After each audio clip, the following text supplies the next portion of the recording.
Sports Radio 560 WQAM Miami Fort Lauderdale presents The Neil Rogers Show. To talk to Neil, call 567-0560 toll-free in Miami-Dade and Broward, or pound 560 on your cell phone. The opinions of Neil, his guests, callers, or anyone else on the show do not necessarily reflect those of WQAM, Beasley Reed Acquisitions, or the Beasley Broadcast Group. No. Now, Neil Rogers on Sports Radio 560 QAM. Anybody have a heart or a liver? If you loved George Martin's recent farewell CD, In My Life, featuring famous Beatles tunes recorded by such tone-deaf celebrities as Jim Carrey, Robin Williams, Goldie Hawn, and Sean Connery, you'll absolutely flip over his newest last adventure, In My Life, Volume 2, the follow-up to the original CD he had no business making in the first place.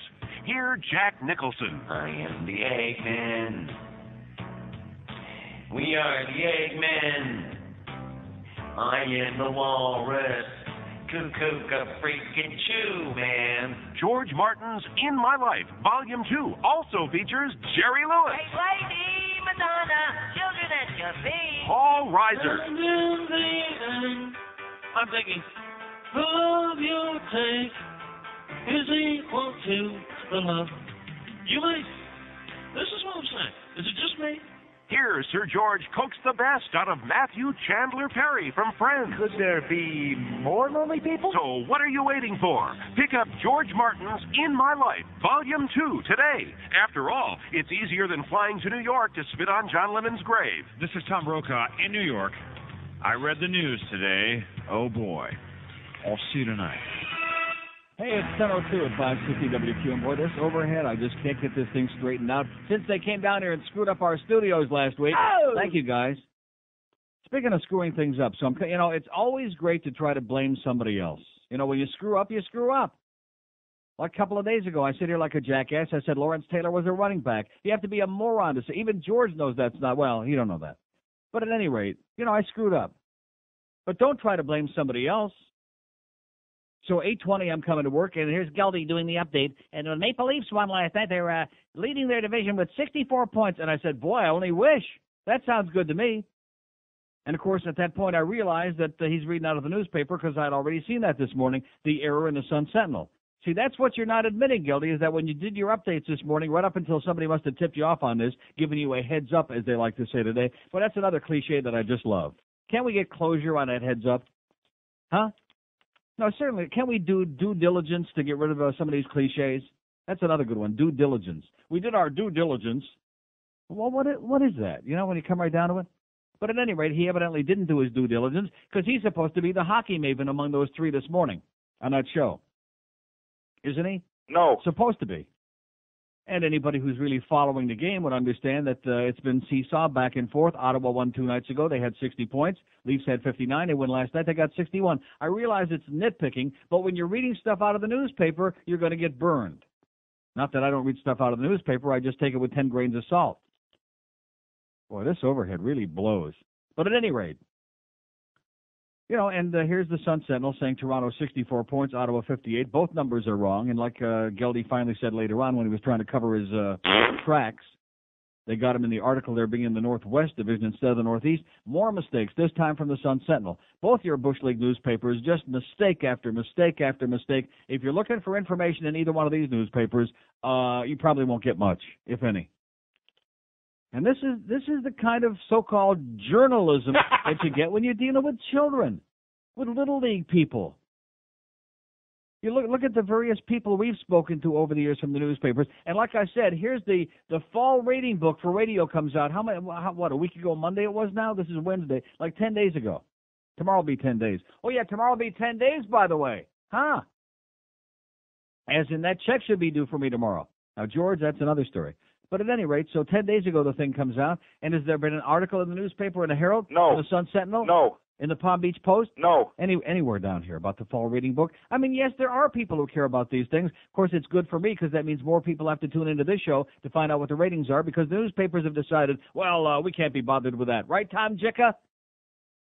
I mean, what are we going to do with Tom Jicha? He's not a bad guy. Every now and then he writes something nice about me, but when you come right down to it... He's stupid! Exactly. And as far as the Herald is concerned, they don't this week they don't have some kid from off the street for $3 an hour who even owns a radio, much less can write something about it.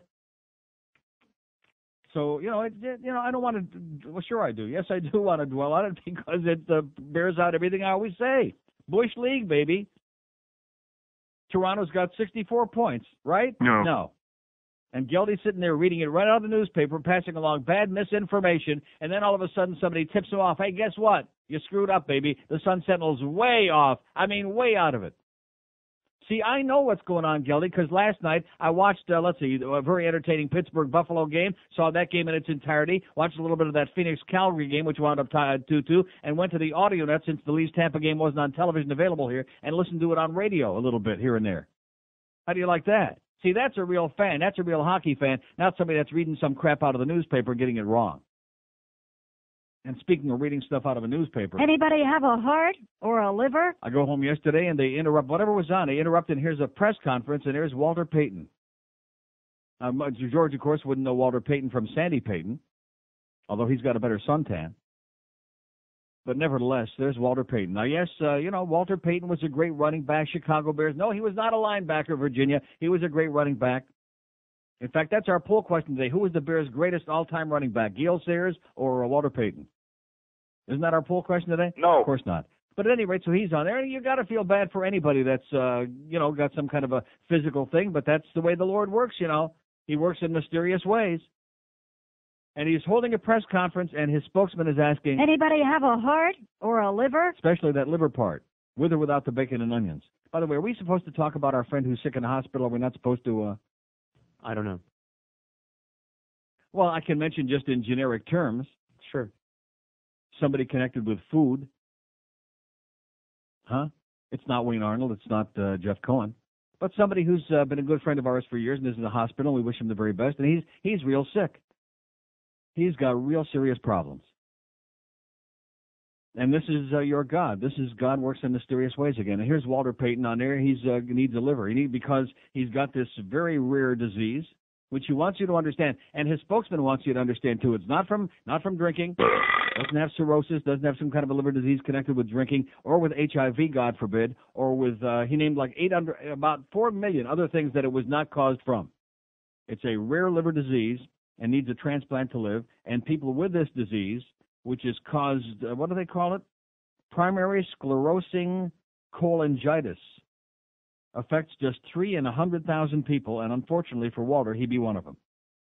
The cause of the disease, which blocks the bile ducts, is unknown, but isn't related to alcohol, steroids, hepatitis, immune deficiency, stealing a freight train, or any of these other things. Are you following what I'm saying?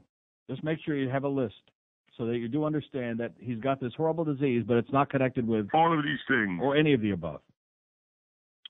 And unless he gets it says, can patients in Payton's condition survive an average of 2 years unless they receive a liver transplant?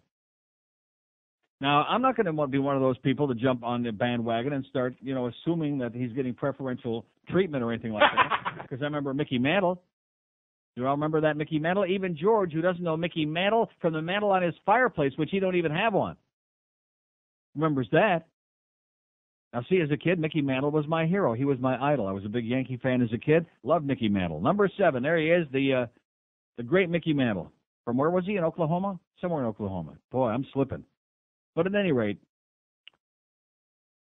see, I had more empathy with Mickey Mantle because he was my idol, number 1. Number 2, maybe because he was a white guy. I don't know. I mean, no, that's not true, is it? Is that? What are you laughing about?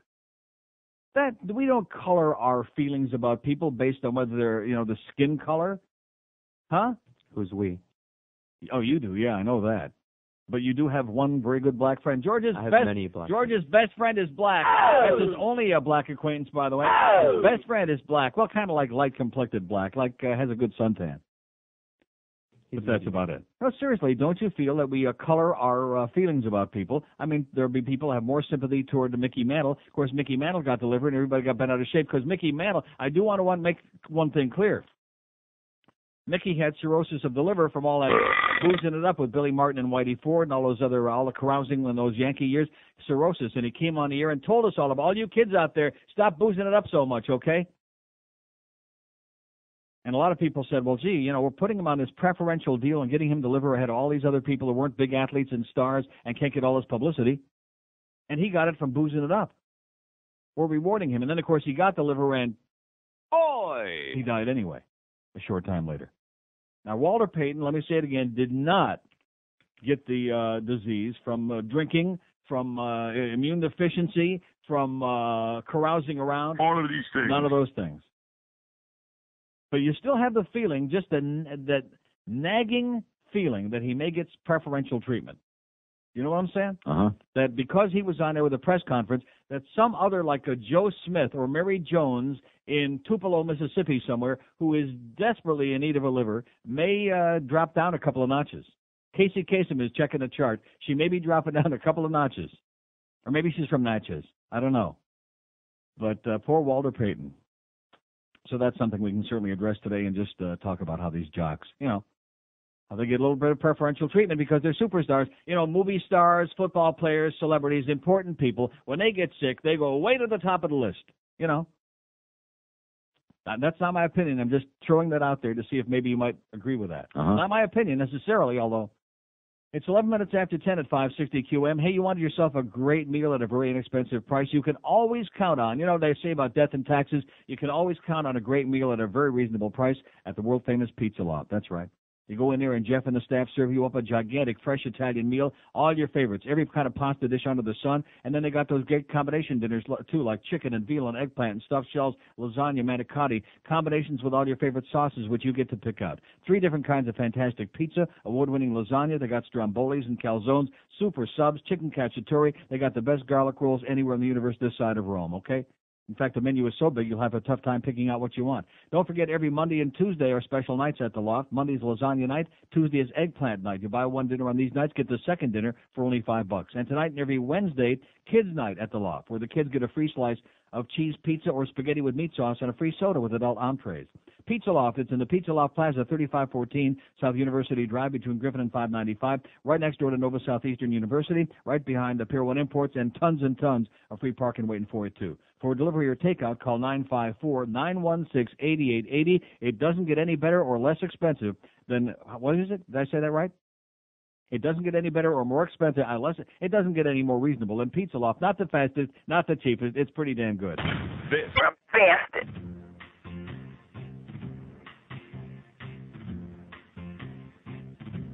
A little bit of paint will paint eyeballs with color to display. A little bit of paint looks better when my balls hang down this way. On each of my nuts, I like to take a happy little yellow face. A little bit of paint will make your balls look better this way. You take a brush and you swing it on your nuts as you very gently touch and dab away. You can festoon and dress up your bagagoons to tickle and amuse and play on your lover's face. We'll paint my balls with color to display.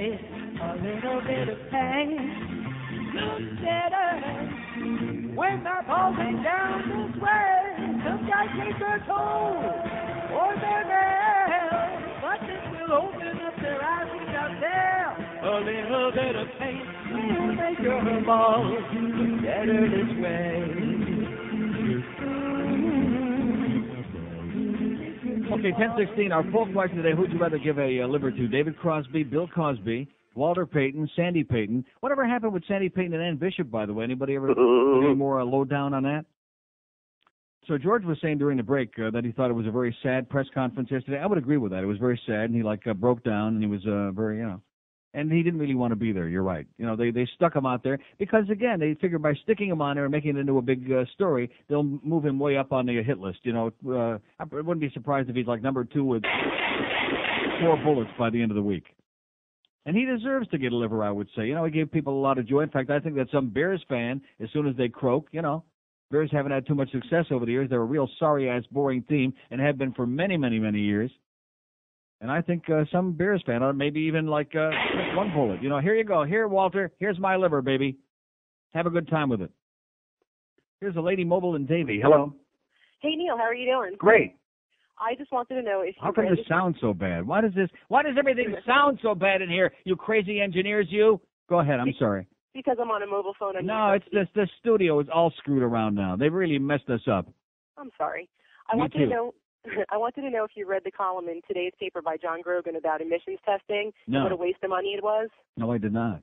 It was just talking about how they did a study over the last 5 or 6 years Squirt, about squirt. how every single new car never failed emissions of Right. every single car that went through. What a humongous But they waste want of- the money. Doesn't he understand that? They want the $10. They don't care whether it fails or passes. They don't care about that. Yeah, but that's what he wrote, and you know what? They're rescinding it. Now they're going to change the law, and only people with the old cars that spew out all kinds of disgusting stuff are going to actually have to go to emissions. When is that going to start? They said there's like a bill that's being passed shortly, so maybe like in the next 50 years. And how old? How old do the cars have to be? Like older than 4 or 5 years, I think it was. older than Methuselah's grandma? Something like that. Yeah. But just so people like us who drive newer cars don't have to waste their time and money online. And not only that, but the people driving those beat up old cars, they're not spending a lot of money for payments on brand new cars. So I say soak them $20 a piece to make up for the shortfall. Hey, I totally agree with you. Anyway, Bunch that's of all I have to schleppers. say. That's all I have to say. I think you're awesome. I've been listening for a million years, and the women out here actually do love you. All right. Have a great day, sweetheart. Take care, you Bye-bye. too. Bye. By the way, Julio's, I'm looking at that stuff that our good friend Jeff High, and thank God we got Jeff High in here, okay? See, no, seriously, a lot of guys talk about doing stuff for you. Our program director is useless as a frog's turd. That's right. He really is. Not, this business about, well, he's not a bad guy, it's not relevant whether he's a bad guy. There's a lot of guys out there who aren't a bad guy. But, I mean, useless. He does absolutely nothing for us. The only thing he ever does is tell us where he's going to be, which usually is somewhere besides here. That's the deal. Yesterday, he's at the dentist. Some other day, he's riding up and down the shaft again, whatever the hell he's doing, And by the way, Hank made a good point yesterday. Duff seems to be going to the dentist a hell of a lot more than usual people do. You know what I'm talking about? He seems to have some kind of a problem in his mouth. You know what I'm saying, Duff? Maybe he has an attractive hygienist. Or maybe he's just putting some bad things in his mouth. Because that will rot your teeth out. Make no mistake about that. Useless. But Jeff High in our sales department, hey, Pally, he's the guy that gets stuff for you. You see, you did the same thing. Who else were you picking on and ripping to? Oh, like Steve Nickel. Yes. No, I'll tell you right now, Steve Nickel would have got stuff done for us. We wouldn't have gone through this last part. You're wrong. You're wrong. There's no you're wrong. system for You're anyone to have wrong. any power. You're wrong. You're wrong. He would have stolen the. He wasn't just an ordinary run-of-the-mill weasel. He was a special weasel, okay, who at least put on the pretense of and he would have been out playing golf with Defoe every day. I'll guarantee you that. Oh no. Those two were real tight, boy. Wow. I would never have seen him. They used to drink out of the same glass. Those two. That's how tight Steve Nickel and Jeff DeForest were. 2 straws. 2 straws. Or we're back to Duff and his dentist again. But at any rate, that's the last straw, mister. I'll tell you that right now. Jeff High is my buddy. Hey, Pally, you can come down and see us anytime, Pally, if you can get yourself in that elevator. How do they get him up there, by the way? John Penis from sales came down this morning, and he's sitting in the same office with Fat Boy now. He said he can't take his eyes. And by the way, John Penis is married with a family. He's as straight as the, But he said he can't take his eyes off Fat Boy's ass. Rectum. He said it is so... It is so big, it is so huge that he just can't take his eyes off that gigantic, enormous... I just have never seen anything that vivid and that massive. Yeah. But at least he brought this research down for us, and we're going to do our own research today. We want to talk to some people that don't show up in here. I want to hear from some gooks, Oh, and by the way, did you know Brian from sales told me that the people from Emerald Coast are good friends over there who are great. Chinese people, by the way. It's a Chinese restaurant. But anyway, they're from Toronto. And they're big Maple Leaf fans, and they're going to be at the game tonight. Oh! Right. Yeah, this morning, another thing before I shut it off, after hearing Geldy reading misinformation out of the newspaper, and they were, I guess, really desperate. In fact, we noticed the phone's dead as a doornail on that show. Dead as a doornail. Can you imagine if the NBA strike wouldn't have gotten resolved? Can you even begin to imagine what this radio station would be like? No. Those 20 hours a day when they're pretending to talk sports? No. because you would have no basketball. I mean, the football talk that never stops on the station is so boring anyway. Like yesterday, somebody, Hank, what running backs are going to be available now? Who cares? It's the 2nd of February yesterday. They just played the last football game for months, for Christ's sakes. Let's talk about something somebody with a brain might care about. And Hank's on there talking about people who talk to morons on here. I hate to break the news to you, but most of us talk to a lot of morons every day. We have some callers that, they got something to say, some not too much, and many of them are absolute, positive, 100% morons. Okay? Make no mistake about that. But at any rate, Chinese, so they're going to be at the game tonight. And, of course, Toronto's got enormous. They have not one but 2 Chinatowns. That's how, many Chinese people are there. And how come we don't have so many Asians down here? See, I hate to break the news to you about this, okay, but he's dead now. It doesn't make any difference. Governor Bumpkin, the he-coon, I told him years ago, I said the demographics of South Florida, because the governor can do something about immigration policy. I said the demographics are so screwed up, we need more Asians down here. And he thought I said Haitians. Yeah. So it's all your fault. Well, he was hard of hearing, the old he-coon. Yeah. So we wanted to, not this is a knock on our Haitian friends, is it? Uh-huh. No, not at all. But we need more yellow people down here. We need more Chinese people and Japanese, and I don't know about Vietnamese. What are the Vietnamese like? I don't even say it. What? Huh? They eat a lot of cabbage. Yeah, well, that's cheap. No, seriously, how come we don't have some more Asians here? This bullcrap about this being a multicultural city just because nobody speaks English. Now, I'm sorry, that don't do it for me. We need more Asian people. There are more Chinese. I mean, Christ, there's 1 billion Chinese in the world. You'd think that we ought to be able to go out and get a bigger share of Chinese. Chinese people are wonderful people. They really are. They're intelligent. They're law-abiding, and except for a few gangs they got here and there, I mean, they're just, they're not too big on guns. They're great. They come here, they actually learn to speak English because, God forbid, they should be running around speaking Chinese. It's amazing. But anyway, going back to these numbers. Thank you, Fat Boy. You're okay in my book.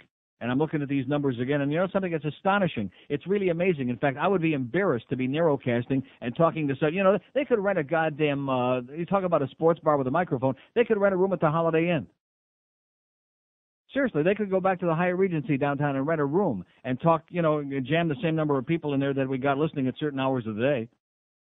Did you look to the average number of people we have listening between 1 and 5 in the morning on this station, by the way? Did you look at this?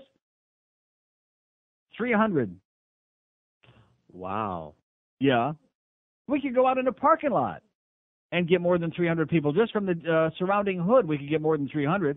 1 to 5 a.m., the average male audience, 300 people. But adults, 1,000. Okay?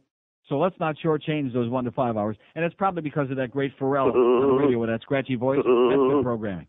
We want to hear from some Chinese people today. We want to hear from some young Julios under 25. See, that's another thing. 25 to 54 don't tell the story.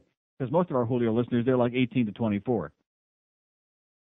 Either actually in age or mentally. Here is Miami. Hello. Hey, Neil. Yes, sir. Yeah, well, I'm 25. I don't know if it matters. Yesterday I listened to some bad news, man. You got yesterday's Miami Herald Sports section? Am I going to get to it? No. Do you have it? Yes, I have it. I think it's 4D or 6D. It's a column by Barry Jackson. Barry Jackass? I didn't see it. I didn't even know he had a column today, Barry Jackass. What page is it on? It's on, I think it's 4D or 6D. It was yesterday's.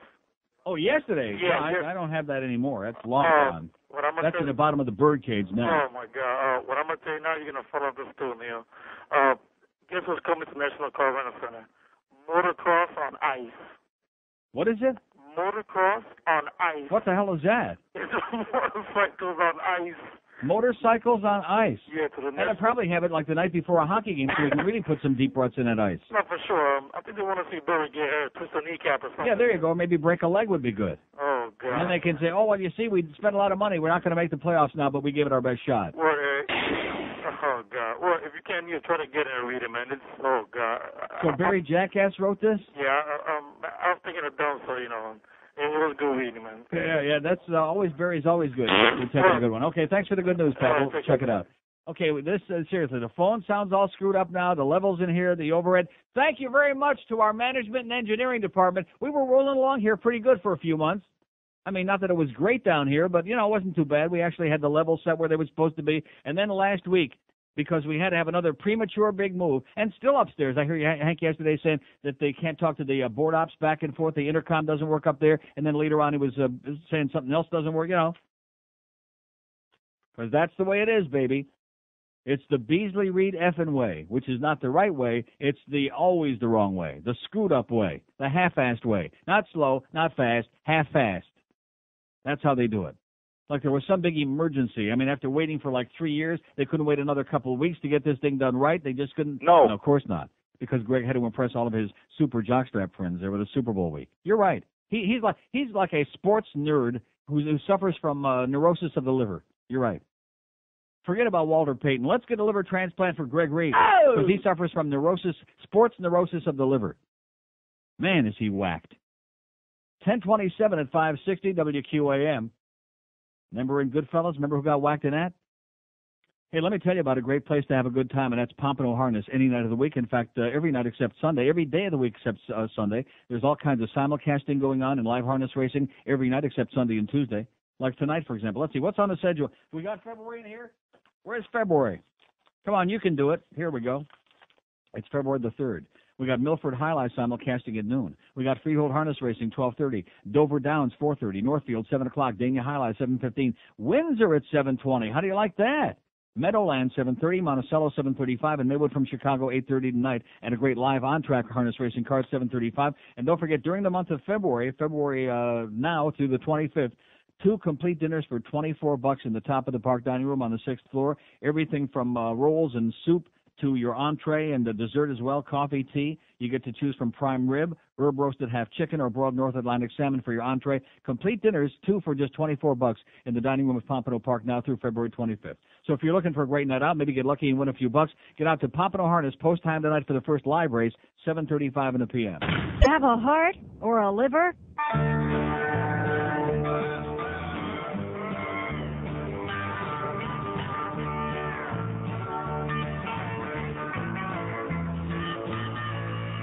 You who partied so must take it slow. Protect your inside. Don't sing with even Stills or Graham Nash or even Neil Young. Treat your liver well. Okay. Don't drink like hell. It'll surely go bad. Oh, please, just keep it clean. It can't be fixed. You'll need a donor. Don't you ever party hard. If you do, you could die. Or just wait in a long line. Like David Crosby. 1032 at 560 WQM. That's our poll question today. Who is more deserving of a new liver? David Crosby, Mickey Mantle, Walter Payton. Take your pick, okay? I don't think David Crosby deserved a new liver. How's he doing, by the way? He's still alive, isn't he? God damn it. He don't deserve no new liver. He was a scumbag. He was, drugs and booze and crap and just a real sleazebag. Some pretty good music, though. Now, Mickey Mantle was much, I think if you look back on American culture, certainly Mickey Mantle would be said to have a much greater impact on American pop culture than David Crosby, right? How about Bing Crosby? Yeah. He was a real prick, by the way. But you're not supposed to say those things because, with showbiz, it's all PR. Like I said yesterday, the world is 98% PR and, flash, and the other 2% is talent and real cash. You know how that goes. All of these things. That's right. By the way, there's a great, it's not an editorial per se from the Herald because, if it was a great editorial, they would not have written it. But on the op-ed page, which I'll get to about the goddamn Pope, thank God that somebody else in America, even though it's from Fort Worth, Texas, the op-ed piece they got in there, has the guts to everybody else just dutifully reports this, like Newsweek magazine. They gave me Newsweek yesterday. Here's an article about the Pope's visit and yada, yada, yada, and the thing with commuting the sentence to the guy in Missouri, and the governor said, okay, and they just report it factually. as if they have no comment on this, as if there's no outrage that we should have, as if it's just acceptable that some silly old man in a dress representing some sect, some very large religious sect, should come over here across the ocean from the Vatican over there, from Yenemsveld, and come here and stick his nose, not only trying to tell us what to do about abortion and euthanasia and this and that and the other, but also sticking his nose in the goddamn government, the law, our criminal justice system. And just because this guy was sentenced to death on that particular day, boy, how lucky was he, huh? Yeah. You know how they draw for straws? And you get, I guess he got the long straw, huh? That must be it. Uh-huh. Because he just happened to be going to the chamber on the day that the Holy Father was here. And you know what turned the tide for him, don't you? When he sent that videotape message to the Pope and said, Father, could you help an all overboard? I'm a Catholic. And the Pope said, uh-huh, okay, why not? Just like the governor said, okay, that's the saddest part. Weak-kneed, slime-ball, yellow-livered, lily-livered politicians. Why don't they have altar girls? Because they don't have any straight priests. Now, what about for the nuns? I think the nuns get to whip those girls in shape, is what I hear. Huh? They get that ruler? I don't want to tell you where they stick that ruler. But you can use your imagination.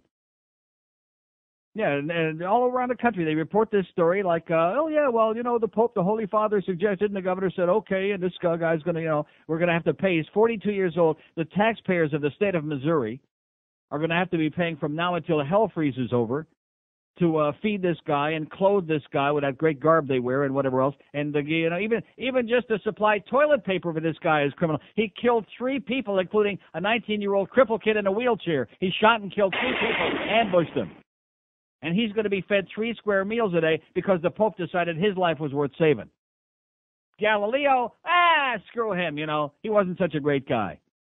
But this guy, this murdering son of a bitch, he's okay because the Pope decided so. And we said, okay, that's the worst part. This is why, I'll say it again, one of the greatest scandals in the history of the United States of frickin' America. Or is it the United frickin' States of America? Whatever it is. Scandalous.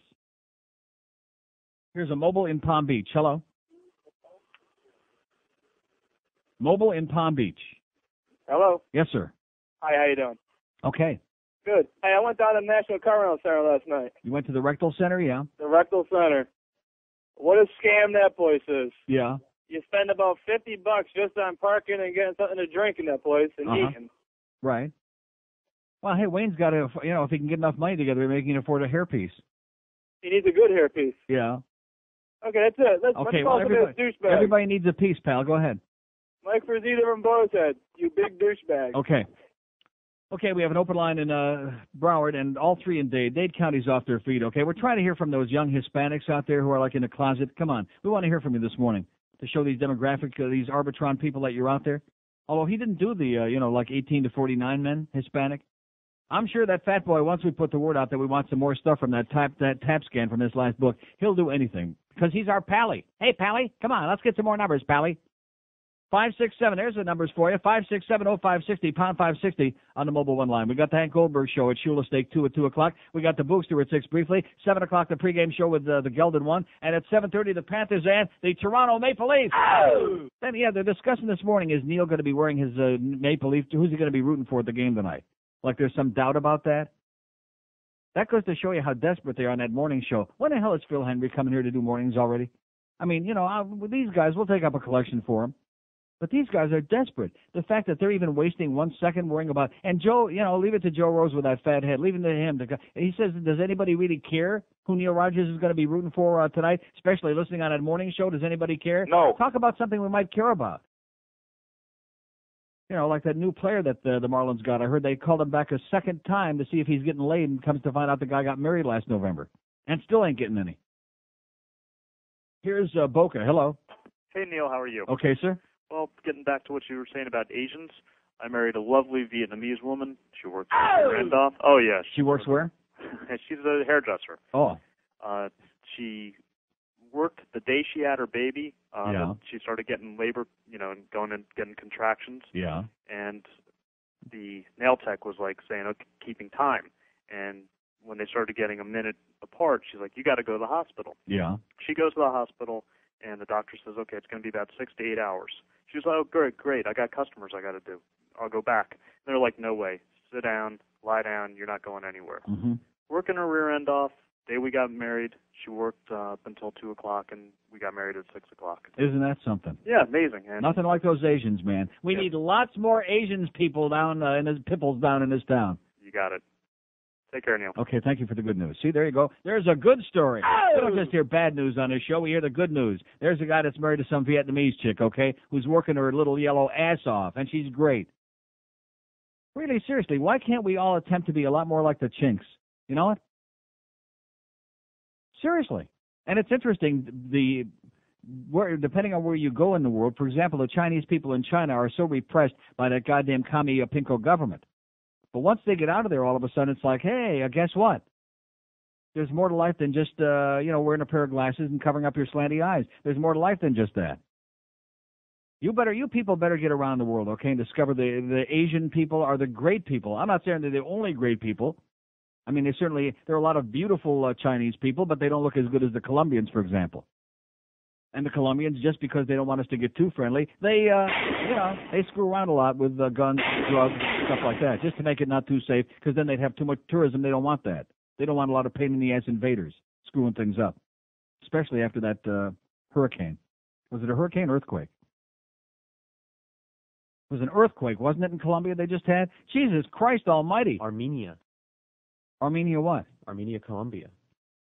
That was the city. Armenia? I thought Armenia was a country. It is. Yeah. It's also the name of a Colombian city where they're looting like crazy. So that's our poll question. Where would you rather go, Rome, New York, or Rome, Italy? Or Armenia, Colombia? Oh, the Colombians, boy, they are beautiful people, trust me. So they're a little dangerous and they like their drugs, okay? You name me a culture that doesn't like their drugs. Yeah, man.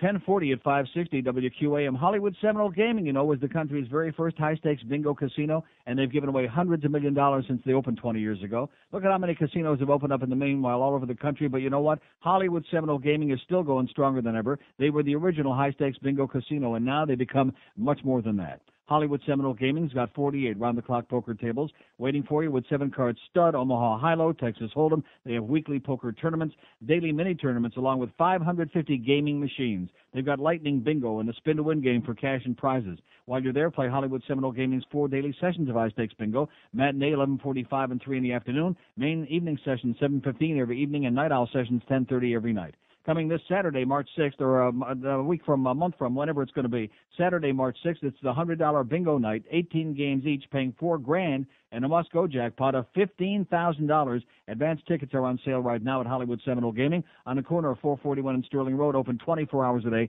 7 days a week, even on Shavuos. Lots of free parking and valet parking if you prefer. So when you're feeling lucky, take a cruise, but only as far as Hollywood Seminole Gaming. Holy Mackinac! This is Joe Bowen, the voice of the Toronto Maple Leafs, and you're listening to the Hockey Authority, Neil Gott. May 5th, Cinco de Mayo, the Mexican national holiday. Some stations are giving away trips to Cancun. Some are giving away trips to Mexico City. But we're bringing Mexico to you. That's right. We're giving away Mexican. Real live Mexican. Ay, caramba. We'll be smuggling illegal aliens across the border in the wheel well of the station van. Then we'll give one to you. Imagine your own personal Mexican. They'll wash your car, clean your house, pick your crop, anything you want. Because if they don't, you'll have them deported. Adios, amigo. Leave a 10th color when you hear this sound and win a Mexican. Members of this station and their families are not eligible to own Mexicans. Bathing and delousing of Mexicans is winner's responsibility. Station assumes no liability for infectious diseases carried by Mexicans. Celebrate Cinco de Mayo in your own home every day with your very own Mexican. People listening to win. 1045 at 560 WQM. So let me ask you. Anybody have a heart or a liver? You notice they don't care about that. Even George was touched by that story. I mean, you couldn't help watching it. They kept showing it over and over and over again on every network, every goddamn affiliate. I mean, even on the station with a test pattern, they were showing Walter Payton's press conference, very tearful and emotional press conference. The guy's got a liver problem, man. He's going to croak in 2 years if we don't get this guy a liver. And just because he was on all over the world on TV and he had the spokesman was there making a big impassioned speech, that doesn't mean he's going to get preferential treatment, does it? Uh-huh. These people don't care. And you know why they don't care? Because they don't need no liver. If somebody in their family, if some good friend of theirs needed a liver, was on a list with 800 people ahead of them, and all of a sudden they became like number 802 instead of 801. And maybe that one day would be the difference between them getting a nice, new, shiny liver and not getting any liver at all and, like, croaking, something like that, something fairly bad. Then they'd be pissed off about it. Here's a mobile in Miami Beach. Hello. Yeah, good morning. Hans from Amsterdam here. Yeah? How are you? Okay. Living with a Colombian already for 4 years. Great people, great country. Living with a what? Colombian woman. Oh. Great people. I was there with Christmas. I called you after that. And these people in Armenia, they really need some help. You can see it in the paper. I mean, they got no help from the government. I think if countries like this could do a little bit about that. Yeah, don't you think with all the money that the Medellin cartel is getting in there that they could probably spare a few $100 million to help them out? No, the Medellin cartel is already gone. They only have the it's gone. It went to Cali. It's only Cali now. Like I said, the Calle cartel.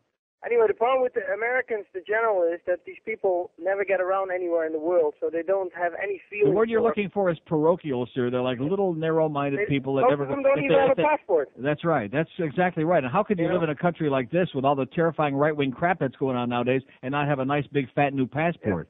You're 100%. You're 100% right. Exactly. When are you going to Amsterdam again? Soon. Wait till the good weather. Wait till the 30th of April, the Queen's You know birthday. something? Tomorrow is going to be 56 degrees in Amsterdam tomorrow. Yeah. It is? Yes. It's not bad. You're damn right it's not bad. Sit on the terrace and have a little biertje. What is it? A little biertje. Oh, you don't understand that yet. No. Anyway, go around the 30th of April in Amsterdam. It's the greatest day in Holland. It's the Queen's birthday. Yeah, Queen's Day. That's what they always invite me on Queen's Day. I think they're trying to tell me something. That's what I told you. Okay, alsjeblieft. Hey, have a good day. And back to you. Every time I say that, they say, what? Well, that's the only word I know. I don't know what it means. How about dankjewel? Okay, that's good. Dankjewel. I know that. Hey, listen, I mean, I'm not one of these great kind of linguists. I'm sorry. Know a few words, like 20 words in Italian, 2 or 3 words in Dutch. I'm a great linguist, which puts me way ahead of most people here who either know Spanish or English. Not necessarily both. 5670560. Say that would be another problem. See, that would be another barrier between having all the Asian people come in here is the language. The only problem with using that as an excuse is that the Asian people, I've discovered, most places that they go, they learn to speak English very fluently, and there's no problem. Or if you go like in Italy, that's really a trip when you see Chinese people speaking fluent Italian. Or like when you see dark-complected people in Germany speaking perfect German. And they don't speak bubonic German, by the way. I know that comes as a great shock to you. They don't ask no questions, okay, in German? Seagull, let me ask you a question. No, I don't think so. Ach. Yeah, ach du liver. Oh, there he goes again with that goddamn liver stuff, man. What is wrong with you, insensitive bastard? And see, I just keep asking myself, why did God do this? Why did he create all these body parts, you know? It's like that alien autopsy on Fox, which, by the way, was totally bogus now, but they sure didn't make it. And you know something? That was the best part. They revealed themselves that it was bogus on one of their other shows. First, they put on a phony baloney thing. They whip up a whole lot of frenzy. Then they repeat it because the ratings are real good. And then a few months later, they have, expose. It was all a fraud. Tune in to find, huh? Double the mileage. Exactly. Tune in and get the real blowdown on this. It was all a fraud. Some of you people were a lot sharper than I was. They saw that phone. They saw the guy with a Rolex on there, you know. Just a few hints that maybe that was taped a little bit after 1947. That stupid alien autopsy with a hollow shell of a body there with the, you know. Now, maybe they could use that guy's liver, okay? He won't be using it anytime soon. And that was the best part. They didn't have, like, they had organs that just kind of, like, fell into place. You notice that? They weren't, like, connected by anything. There were no arteries. There were no veins. They were just, you know, one is stuck in over here. There's another one stuck in over there. Like plug-in organs, which isn't bad. Anybody ever play with a plug-in organ? Loan me $50. Yeah, he did. We have open lines in Dade, 5670560, pound 560. What are we going to do about that morning show, man? I'm worried about those guys. Because now that we actually sit here, I mean, Tommy's a great guy, but when he tells us, even that, you notice he's got a lighter shade of yellow in his hair this week, but when he tells us that their phones were always jammed in the other joint, and then they come over here and mysteriously in this building, I mean, if they get 2 phone calls in the entire morning, it's a lot, and one of them was Billy the Marlin, Billy the jet guy, that asshole that I hung up on the other day. Talk about chronic. When you have to talk to Billy the jet fan, you know that Phil Hendrie is on the plane right now, just zooming down here any minute. You know what I'm talking about? Are you sure? That's what I'm hearing. Haven't you been hearing that? Like just in the last few seconds? Here's a mobile in Miami. Hello. Neil. Yes, sir. Yeah, I'm headed towards Italy in April.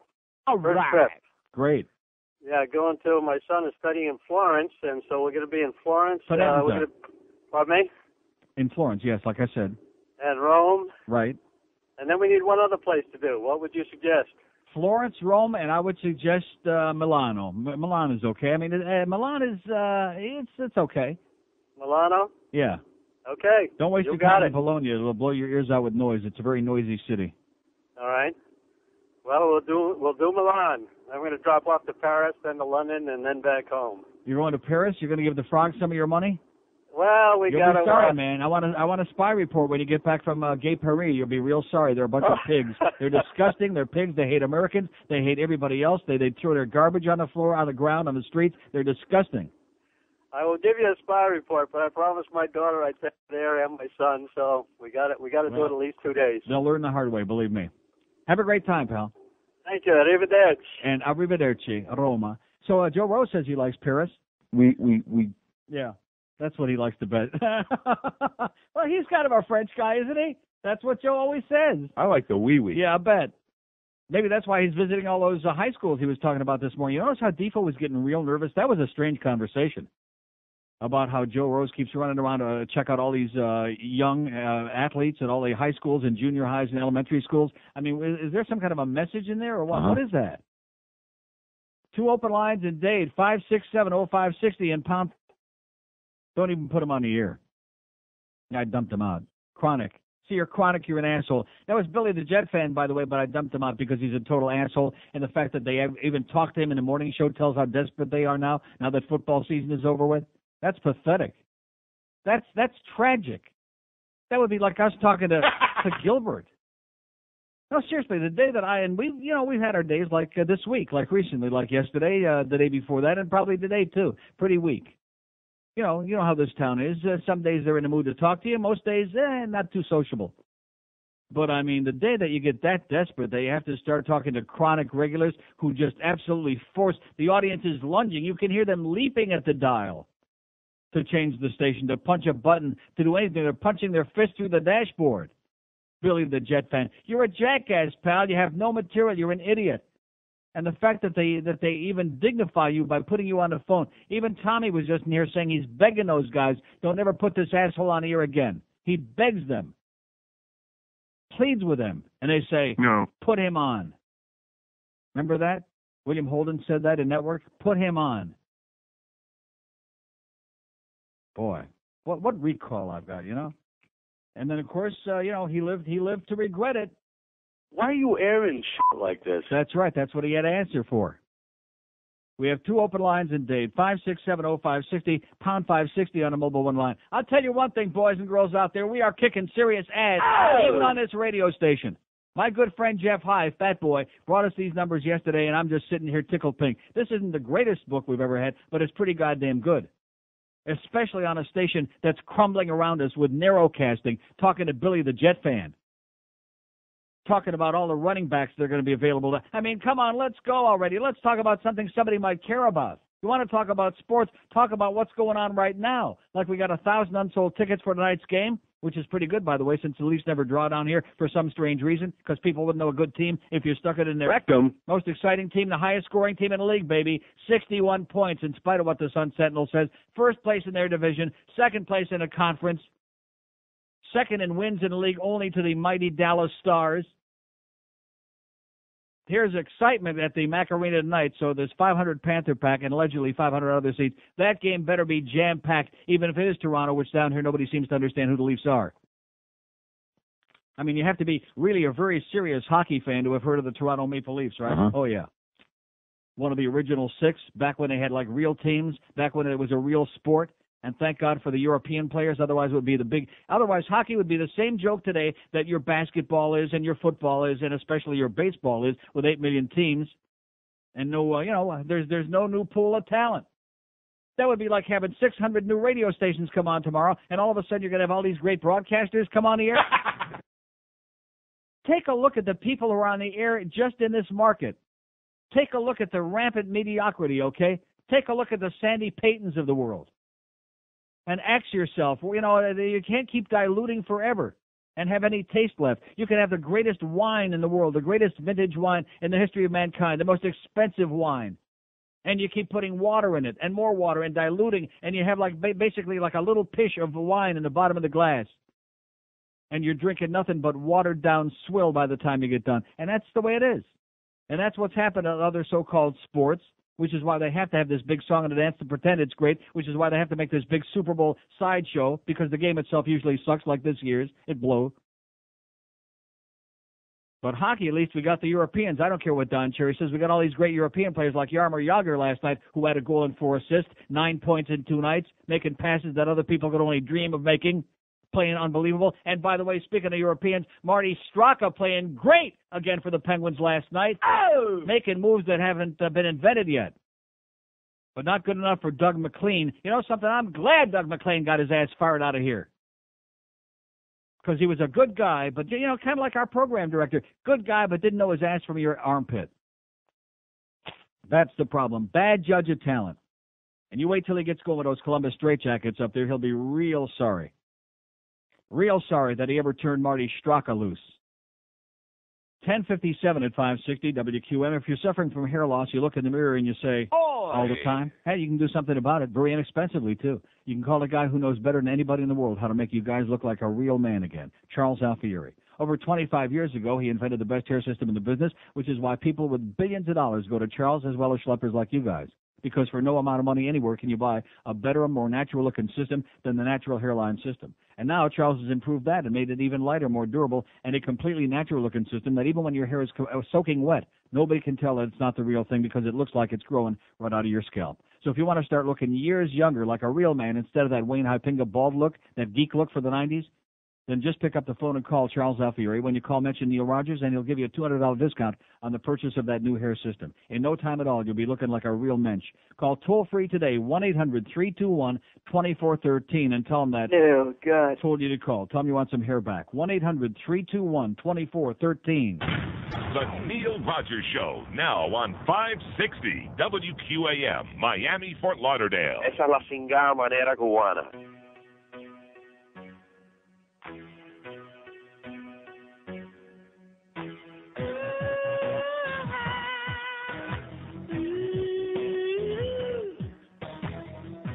Having blonde hair and being real tall. Oh, a sweet thing.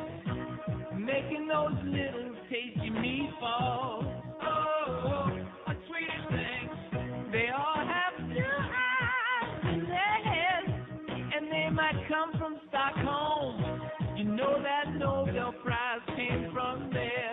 Yeah, sure, a sweet thing. Dag Hammer Show.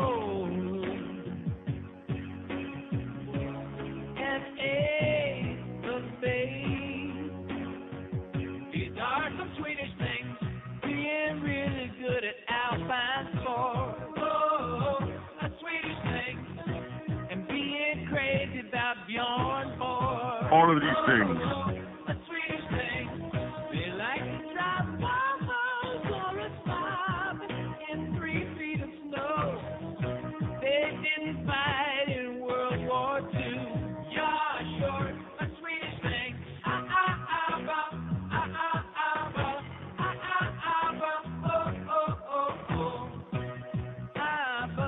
A Swedish thing. Oh, man, that's why the Leafs are doing so good this year, by the way. It's Matt Sundin and Frederick Modin. Oh! That's right. The more Swedes you got, the better you're going to do. Those Swedes, they're okay. A little bit neurotic. A little suicidal every now and then. Too much booze. They're okay. We have an open line in Broward, 5670560, pound 560 on the AT&T wireless line. Our poll question today, should Walter Payton get your liver? That's our question. Maybe we got some, because this is the sports station, maybe we got somebody who's gung-ho. Maybe if we can give the blood type and all the other information that they need, we can get somebody to actually donate their liver to Walter Payton, and we can have the operation, and then, we'll take up a collection and for their tombstone and the whole deal, and say thank you so much. God bless you. Here's Fort Lauderdale. Hello. Fort Lauderdale. Yes, Neil. Good yes, morning. Sir. Good evening. Yeah. First-time caller. I like your idea about getting more colored Asians. You only mentioned the Chinese and the Vietnamese. Colored Asians? Yeah, how about some brown ones? India, Pakistan, Sri Lanka. Yeah, they're okay. Sri Lankan. How about Tamils. Pakistanis? Yeah, the guys in turbans and pajamas and. Oh, I love the guys in the turbans. All the cab drivers and the limo drivers in Toronto have turbans. They're all so many of them in Toronto. laundry heads. Yeah. Open more rice and curry joints here. More what? Rice and curry. You like rice and curry? Rice and curry. Yes. I like rice, but kid curry kind of like rubs me the wrong way. Yeah. How about Sri Lankan Tamils? How about what? Tamils, Sri Lankan Tamils. Tamias? Okay, have a nice day. What's he hawking to China? Like I said, keep them out of here. We don't understand what they're saying. No, seriously, that's another thing about a real city like Toronto. Get into a cab, 90% chance, 95% it's a turban head. They're great. They're nice people. They don't smell bad. Huh? Never stole a freight train. Drive like a bunch of maniacs. Now you get into a cab down here and, what could it be? Seriously, you can't even identify what origin the cab driver. I mean, I'm not talking about ethnic origin. I'm just talking about human species. We have an open line in Broward, 5670560 and pound 560 on the AT&T wireless line. I bet you the cabbies made some big money when they... Oh, and by the way, I forgot to mention the most important thing. Well, I did mention it a few weeks ago when the story broke, but talk about how backwater this place is. They finally got the push carts. What do they call those things at the airport? And the porters are all bent out of shape. Now, let me ask you something. How do the porters make money at airports all around the rest of the world? You go to any other airport in America, go to JFK, go to Atlanta, they have those push, what do they call those? Like trolleys or little carts for your luggage. Luggage rack carts. Luggage cart. And by the way, everywhere else, like in Europe, they're free. In Schiphol Airport in Amsterdam, in Leonardo da Vinci Airport in Fiumicino in Rome, any other real airport, they're free. You know, you go over and you grab one, you stick your bag on there because you got to walk 6 million miles to get to wherever you're going. Miami, they're only $2 a piece. Even at JFK, I think they're only 50 cents or $1. In New York, where everything, is priced times 10, whatever it is anyplace else, in New York, it's 10 times more expensive. But I think it's only $1 at JFK in that dumpy airport. But at Miami International, $2. And it's taken them this long before they finally got the little push cart for your luggage. I mean, just unbelievable. Stone Age. Here's a pig report in Dania. Hello. Yeah, Neil, I got a pig report for you, man. Yes, sir. Many a smelly trooper northbound on the turnpike. Yeah. Between Hollywood Boulevard and Griffin Road. Got them all pulled over. God bless you, sir. Thank you. Okay, govern yourselves accordingly. By the way, I'm glad this guy called. Speaking of pig reports, so yesterday I mentioned that on Hiatus Road between Sunrise and Broward, they were doing their usual hanky-panky, and people were warning each other, blinking their headlights. This morning on Hiatus Road, north of Sunrise, they had the porkers on their bikes off the side of the road. And, of course, they had two people pulled over already ahead of me, so they were preoccupied. So I just went zooming by, as John Bothy would say, just zooming by, and luckily we're standing still. But so they're kind of like moving around a little bit, I guess, because we're exposing where all these radar traps are, since they're trying so hard to protect the public, protect us from ourselves. See, I don't get it. Like at night, I'll go to the track, I'll come home from the Pompano Park, I'll go out on Sunrise Boulevard going west, and I'm going, the speed limit is 45, I'm going maybe 52, 55, I'm going zipping along because it's at night, and people are going by me like I'm standing still. They're going 70 and 70. I have never, ever seen any of those people pulled over, given a ticket. They're going like 25, 30 miles and over the speed limit. Never seen a ticket. But if you're going like 8 or 9 miles over the speed limit on Hiatus Road, which seems to be, that's it. Every part of town has got its special place, like in Pembroke Pines there on Taft Street, which is also by Hiatus, by the way. Taft between Hiatus and... Taft and Douglas. They love Douglas. But Taft and Hiatus there are very, very big. Always. Always hiding under the palm trees there in the median. But Hiatus Road out there in Plantation Acres, boy, you guys, I'm telling you, they must be raking it in. They must be taking up Mayor Veltry's retirement fund there. Just writing the business. Where are we going? Here's, what does that say? A Jew fag mobile in Jupiter? Yes, sir. Yes, sir? Neil. Are you a Jew fag? I'm not a Jew fag at all. I'm Colombian, actually. He said he had a couple things in common with you. Oh. He just didn't say what. Oh, he wanted to talk to the Jew fag, I see. Speaking. No, I have a couple things in common with the show right now. As a matter of fact, I'm a young Colombian. Been here about 20 years. How old are you, sir? I am 28 years old. 28. Well, you're not so young. Well, I moved here when I was 8. My parents brought me here. I've done well for myself. I mean, compared to me, you're young. Make no mistake about that. That's why I stay in Florida. Still, most of the people are older. Here, I went to the Macarena yesterday. Yeah. For the Now, Billy what was the concert last night? What was the deal? Billy Joel. You went to see Billy Joel? Oh, my Yeah. God. He was great in concert, but I'll tell you this. The sound was horrible. I don't know if the acoustics are horrible in that place. That's funny because Adam from our sales department was telling me this morning on the elevator that the sound was great there last night. Well, I must have had crappy seats, Neil, but I believe you. The sound there blows. Adam is tone deaf. And believe this. Listen to this. We had front row seats, and there was a lady in a wheelchair right across from us. Oh! Check this out. There's a big rat running across the floor. So it goes towards my wife. I kick the rat over.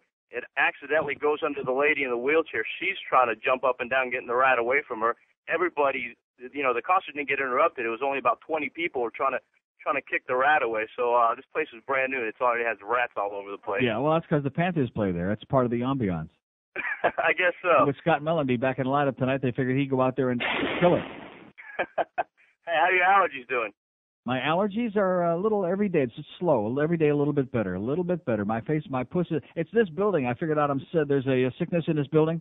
Because I walked in this morning and started gagging and choking. It's in this building. It's probably an old building. It's got the dust. Do you take and the they've just been doing all this construction in here, see? So they've got all the dust in the air and all the stuff from the ceiling tiles have all been moved away and all the crap from between the floors is dropping down. So we're all choking on the crap in here. It sounds like a good class action lawsuit to me. It definitely does. It definitely does. Yes, Quality sir. of life there. Okay, I'll see you in Bogota. Hey, thank you, sir. Arrivederci. We have 2 open lines. You believe that story about the rat? No. 2 open lines in Dade, 5670560. He's 28. That's not, that's relatively young compared to me. Compared to you, he's a little younger. Little. But, 28 isn't exactly what I call, real young. Now, what does Joe Rose call real? Okay, so, no, seriously, I'm worried about him. I really am. Running around to the high schools, checking out all these young athletes. They were having a very intensive conversation about that this morning, and Defo kept sliding farther and farther across away on the table from the big dog. 10 minutes after 11 at 560 WQM. You don't have to have rats in your room or rats on your floor for your carpets to be schmutzy. In fact, it happens to the best of us. Even if you're very, very neat like my mother, that's right. Even if you're one of those fuss budgets like Ma, that every time there's a hair on the floor, you got to pick it up. It doesn't make any difference because it's just the way life is. Your carpets get full of crap. And if you want them looking just like brand new, if you want to have a great job done guaranteed every time, you know who to call, the people at Dry Concepts. Why would you even think about calling somebody else or schlepping home heavy equipment and try to do it yourself? You can't do it. It's going to be a mess.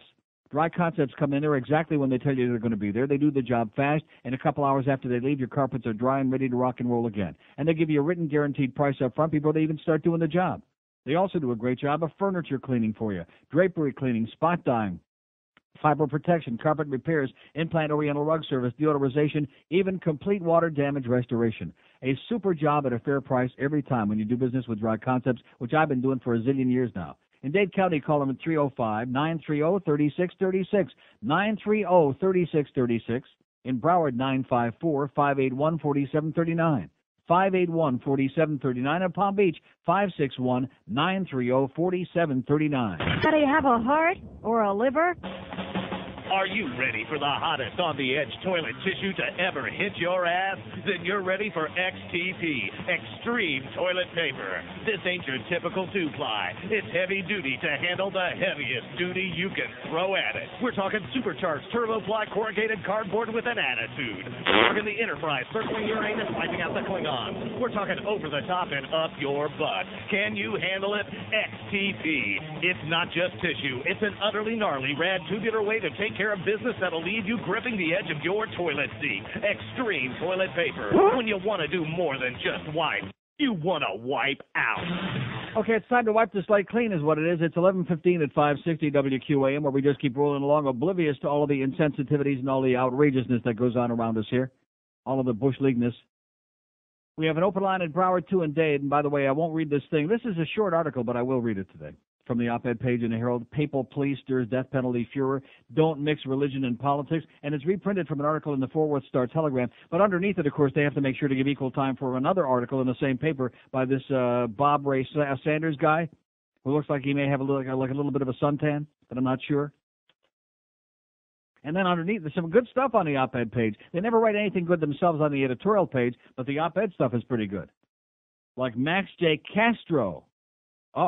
Special contributor who says, he's a senior research associate in the Danny Fussell North-South Center at the University of Miami. Nice going, Max.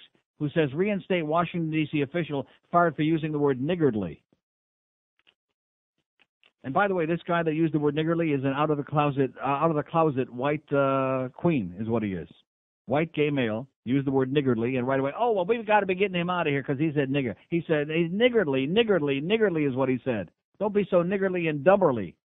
Man. Wouldn't you be embarrassed? If you were the mayor, of course, when you're following Marion Barry, I guess it takes a lot to be embarrassed. But if you were the mayor of a major metropolitan city, especially the one where the goddamn capital is, where all these guys are getting blowjobs and all this stuff is going on, and the impeachment hearings just seem never to end, and you're so stupid that you fire a guy based on a rumor because the guy used the word niggardly, and the people who heard it were so stupid they didn't understand the word that he be saying? Jesus Christ almighty. Unbelievable. Niggardly. In fact, even in Newsweek here, every goddamn magazine, every newspaper, the slur that wasn't. D.C.'s mayor draws fire in a war over words. David Howard, the openly gay head of the mayor's constituent services office, had used the word niggardly in reference to his department's funds. Cheap, miserly, niggardly, with a D, with an A-R-D, niggard. Maybe that's the word. Maybe that's what what's-his-name said there in the O.J. trial. Maybe that's what Mark Furman said. Maybe he just said that some of those scumbags in the streets were niggardly. That's the N-word that all he did was say that he used the N-word. After they finally cornered him, and at first he lied about it, he used the word niggardly. Isn't that what he said? No. Here's a lady in Fort Lauderdale. Hello. Hi, Neil. Yes, ma'am. I have something nice to tell you. Yes. That I was driving around, and there was a car, and it had a license tag, and it said Neil Fan. Really? Isn't that wonderful? How do you like that? I loved it. That's the N-word. Thank you, sweetheart. And tell the man going to Italy to try Venice. Oh. And, yeah. No, okay. And then Fort Lauderdale Airport, it's $1.50. What is it? For the luggage cart, it's $1.50 at Fort Lauderdale. It is? Mm-hmm.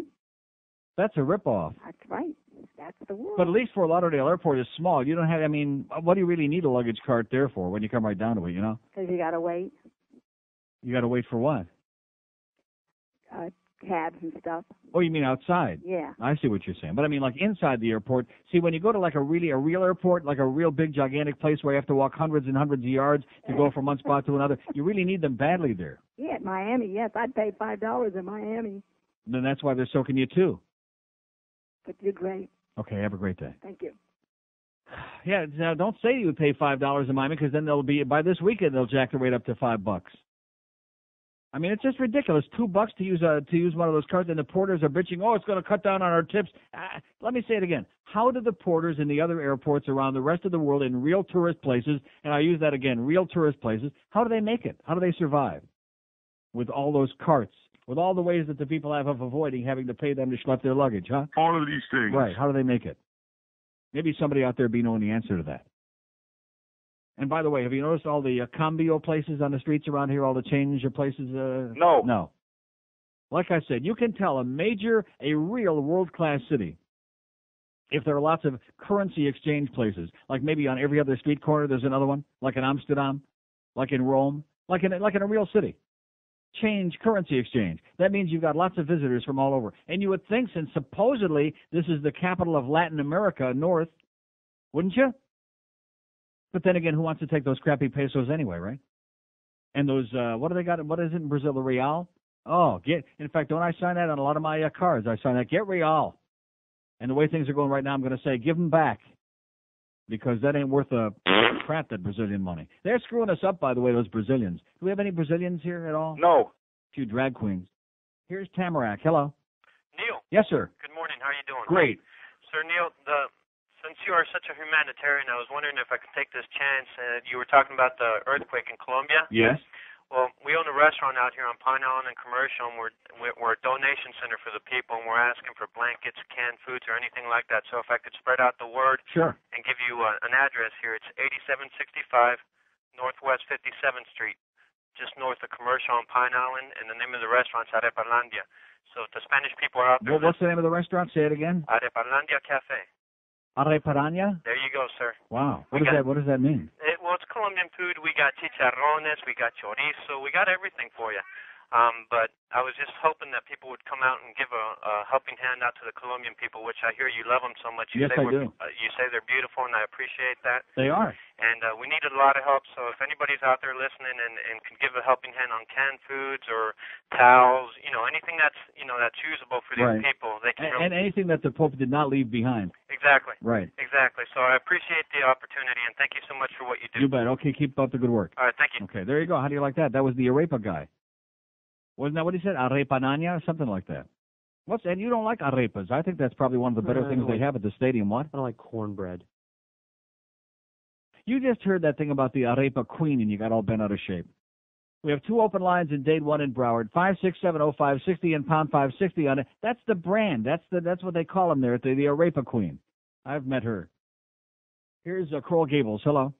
Hello, Neil. Yes, sir. On this Niggardly thing. Yes. You didn't happen to catch the worst team on ABC Sunday, did you? No. They had a big to-do about it, the Sam Donaldson and so forth, and it turns out that the man who took offense was passed over for the job by the guy who used the word. Right, yeah, that's in the Newsweek story, right. Yeah, and they went through, so they used the Niggardly for the whole 15 minutes at the end of the show. It was kind of funny watching them. And Sam Donaldson says, well, I'm afraid to use this word from now on. It says there is some speculation that the black aide who spread word of the supposed slur had hoped to get Howard's job. Mm-hmm. Right. He was passed over for the job, actually. Yeah. And as soon as they had a chance, then the story broke. And they said that this is what's happening, is that we're in this...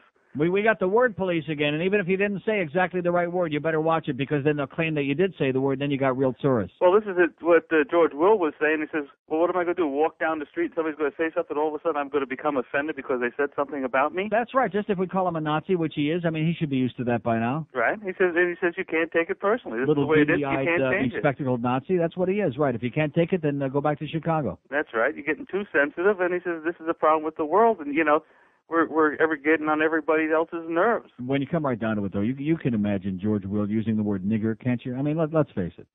Huh? Why not? Oh, yeah. Okay, have a great day.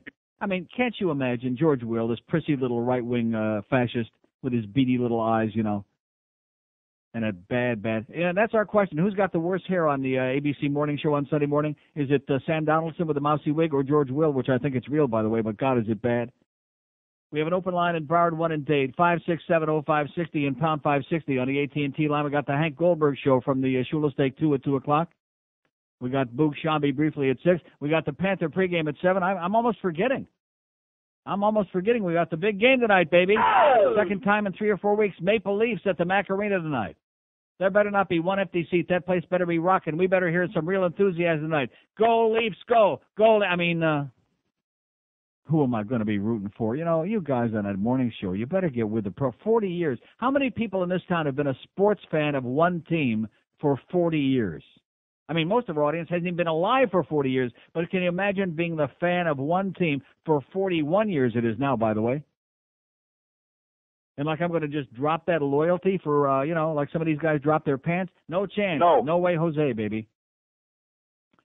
5670560, pound 560 on the AT&T wireless line.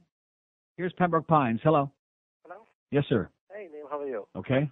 Wanted to check with you. How come you're not, on the Grammy show? Was that all done, sir? It's history. It's over. It's finito. They don't pay enough, or what's the problem? I mean, we loved your show there. They took the show off, sir. They took the show off because they hated me like poison, and the feeling was mutual, and the embarrassment finally comes to an end, and I'm delighted.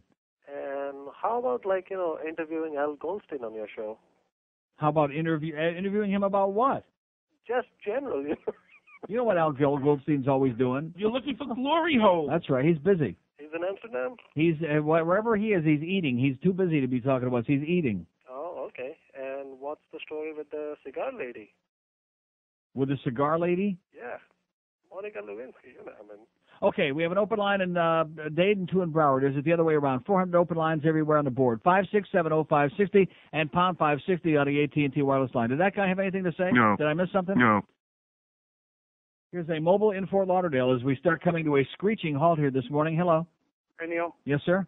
How you doing? Great. I was doing great. We're starting to slow down big time. Yeah, you touched on that luggage cart subject, so I had to call. I'm the Julio that called you a few months ago, offering you limo service to the airport. Yeah. And then, like, you badmouthed me and stuff once I got off the phone and stuff. Badmouthed you about what? I don't know. My brother said, I'm not riding with no damn Julio or something. My brother said he's heard you say that or something. It's no big deal anyway. I still love you. I've ridden with many Julios, pal, believe me. You know, it's funny, though, because I can understand the porters being frustrated. I mean, screw the porters, but, I mean, I understand where they're coming from, though. I work at the airports, and I see the people coming out of customs with, like, you'll have this old couple with, like, 8 pieces of luggage. Right. And here they are with one on each shoulder, you know, rolling one, dragging the other one, and you know, busting their ass. And they don't want to give the guy, you know, $3 or $4 to take the luggage to them, you know, out to the car or to the rental desk or whatever it is. Because they're cheap. They're a bunch of schleppers. Don't you understand? You should know the kind of people that we have coming here. First of all, the only tourists we have left after the Super Bowl is over are the French Canadians, the frogs, who are cheaper than sawdust. They're not going to give any tip to anybody. Recently, I took this couple out, and the guy, the porter takes the luggage off the thing. The customer that was with me gives him $1. $1. The guy looked at me. I was like, hey, don't look at me. I'm not, you know, I'm not with this guy. Mm-hmm. But people are so goddamn cheap. They'd rather pay $2 for the cart than give the guy $3. I don't know. It's just, you know. That's right. There you go. Well, they just saved $1. All right, Neil. Parlez-vous, cheapskate. Just keep that in mind, sir. Every time you see one of those frogs, cheapskate, cheapskate. All right, Neil. Have a great day. Bye. That's why they don't want to pay to go to the ice arena down there. You know, when they at the skating place, they're looking for a cheap skate. We have look at that, one call left on the board. All right, let's hear it for this audience today. An hour and a half of steady, nonstop phone calls. Very good. Now we're coming to a screeching halt like we do every day on this show. Now it's starting to look a lot more like the board on the morning show. Seriously, I've never seen anything like it in my life. Maybe it's just they're allergic to this building. Maybe their audience, I mean, those sports nerds are a little bit slow. Maybe they haven't caught on to that new phone number yet. That could be it. Huh?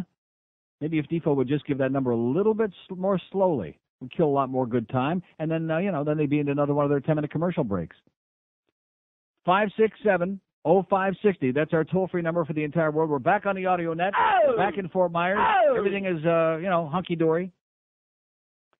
Got a bunch of crappy, cheap equipment upstairs that don't work. They can't hear each other on the intercom. But don't complain, okay? Because Greg Reed will come down and tell you with a straight face that it's state-of-the-art, that he knows how to do it right. And you look at him and go, get out of here.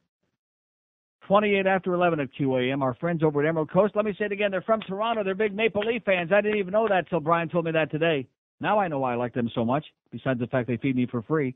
Now, they won't feed you for free, but the prices are very modest over there, especially for the gigantic amount of great, fresh, delicious food, every kind of Chinese entree, and lots more, too, by the way. Not just Chinese food, but they've got that great gourmet center, a sizzling Asian grill with teriyaki chicken and steak and shrimp and seafood and hand-carved prime rib. They got a sushi bar, a full salad bar featuring fresh shrimp cocktail. And don't forget, they never use any MSG. They cook only with cholesterol-free canola oil, which is why everything is so fresh-tasting and delicious. They got a full bar with beer, wine, and cocktails, and a dessert bar that is unbelievable. They got cakes and pies and chocolates, cream puffs, mounds of fresh fruit, even beet watermelon over there. How do you like that? And ice cream with all your favorite toppings, too. Now 2 locations for you, by the way. There's the original Emerald Coast in Sunrise on Pine Island, a half mile north of Oakland Park Boulevard, and the brand new Emerald Coast. That one's on Collins Avenue in the Arcade Center in North Miami Beach. Limited reservations accepted. Takeout and delivery available as well. Also taking reservations right now for Valentine's Day. Please call now because it's going to be jam-packed as you'd expect. In Sunrise, call 954-572-3822. Cruise under ocean skies, where girls are with girls and fellas with guys. Let's climb right up the crow's nest. Drop anchor with me on the old poop deck. You'll love the gay boat. Soon we'll be making another run. The gay boat. boat. Promises festive pant loads of fun. Oh, you can be Gilligan, I'll be the skipper. Ahoy! Hi, little buddy. The sea is the place you should go if you stay on deck or like to go below. You'll love the gay boat. Welcome aboard the gay. You've been holding back. You're just telling me that now that you ran into Fat Boy yesterday and actually had a heartwarming, handshaking reunion? I blocked it out of my mind. Did he say thanks for all the recommendations, Pally? Thanks for all the good words you put in for me, Pally? Did he say that? He couldn't understand why I was trying to sandbag him. Did he say that? No, not to me. Oh. Other people. Oh, you're just hearing this right. Well, I'm talking about to your face. Anybody can say the truth, behind your back and what they really feel. That takes no talent. But to look at you like to your face and say, hey, Fat Boy, you're an asshole. Which if he would come down here, I'd be glad to look at him and, hey, you're an asshole and a troublemaker. But thanks for the tap scan rating stuff, which our PD couldn't get. In fact, if our PD wants to come down here right now, I'd tell him, hey, you're a dummy and you're useless. And you're also a, Okay, well, let's go to Sunny Isles. Hello. Hello. Sunny Isles, yes. Yes, Neil. Yes, I am. Yeah, I'm in town from Toronto. Come to see the Leafs. All right, go Leafs, go, baby. Yeah, I wanted to talk to you about the team. Go Stevie Sullivan, go Mike Johnson, go Sergei Berezin, go Brian Berard. Stevie Thomas having a big year. Nice going, Stevie. Go Matt Sundin. Go Frederick Modine. Go Cujo. Do you think they got the team to go all the way, or do you think they need another couple players? Yeah, it's hard to say. It's only, we still got a long way to go. They play, 49 games? Got 30 some games left to go? They're doing, the whole city of Toronto is holding their collective breath waiting for the collapse. But it doesn't happen. Doesn't happen, man. We had that one crappy game against the Penguins they threw in there, which was long overdue for a clinker like that. They come back against Washington, tried to blow the game Saturday, but held on for dear life thanks to Cujo. And then last night they go into Tampa and just blow them off like a, because they suck. 3-0. Of course, yeah. We're kicking ass, baby. What was I going to say? They got a nice team. They got a nice balanced team. The only weakness we got, our defense, they like that wide open Pat Quinn style. So defensively, we got a few problems there, but Cujo is holding them. What is it? The defense is all rookies. Yeah. But you were talking yesterday, you were ranting about new stadiums and that. And we got a new stadium opening up in Toronto there. I wonder what your opinion was. The Air Canada Center? Yeah. I was just a couple of weeks ago, just drove right by it in the taxi cab. It looks real nice on the outside. Yeah. But how are they ever going to replace the Gardens? You can never replace it. You no. really can't. No. Plus, this new Air Canada Center is in such a goofball location out there by the Sky Dome. The one thing about Maple Leaf Gardens, it was right in the middle of downtown. You could walk there. You could take the subway right off there. Yeah, it was great. Yeah. But we'll get used to it. Yeah. And one more thing, I wholeheartedly agree with you on the asshole frogs. Try sharing a country with them. I know. Okay. If you guys were smart, you should have said, yes, you guys can have your own country. We don't want anything to do with it. That's what you should be saying. Next time it comes up. I tried. Yeah. Good luck, pal. See you tonight. Okay, thanks. Go Leafs, go, baby. There you go. There's a real hockey fan who knows Steve Sullivan from Margaret Sullivan. We have two open lines in Dade, 5670560. And now my blood is starting to smoking a little bit, okay? Either that or the thing's coming back.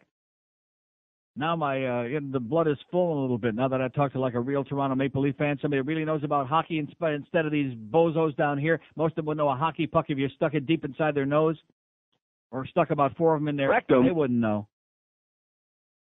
So sad. They waste their time. Here it is. It's the 3rd of February. Got the Russian rocket on the team. And what are they talking about on the sports station? Hey, you think they're going to what running backs are going to be available this year? And you think, Danny's got that real crappy arm. He's got a weak arm. Oh, my God. And I'm supposed to be the guy that talks to morons? Let's get serious. You can't complain about the sports fans in this town because you got to get a search party to find any real ones. Here's a mobile in Pompano. Hello. Hi, Neil. Yes, sir. First of all, the levels between when you're not on the phone with me and terrible. So, in other words, they still haven't done anything about that. I screamed and carried on yesterday. What is wrong? I know George Corso's got 8 million things, all of which are more important than us. When are they ever going to get this straightened out? God damn it! I'm the guy that first pointed out that that staticky noise that figured Well, out that's what's coming gone. You'll never hear that again. Yeah. You want to know why? Well, I think because everything's over there now, right? That's right. You don't have that ISDN phone line, and everything's going right up through the board upstairs, and you'll never hear that. You'll never hear that again. So at least we're making a little bit of progress, very, very slowly. I mean, I'd say very, very slowly. I took a business trip over to. I would say very, very, very, very slowly. Yeah, really. I mean, I took a business trip over to Fort Myers. Yeah. And it curls your toes to hear your signal over there on the other station.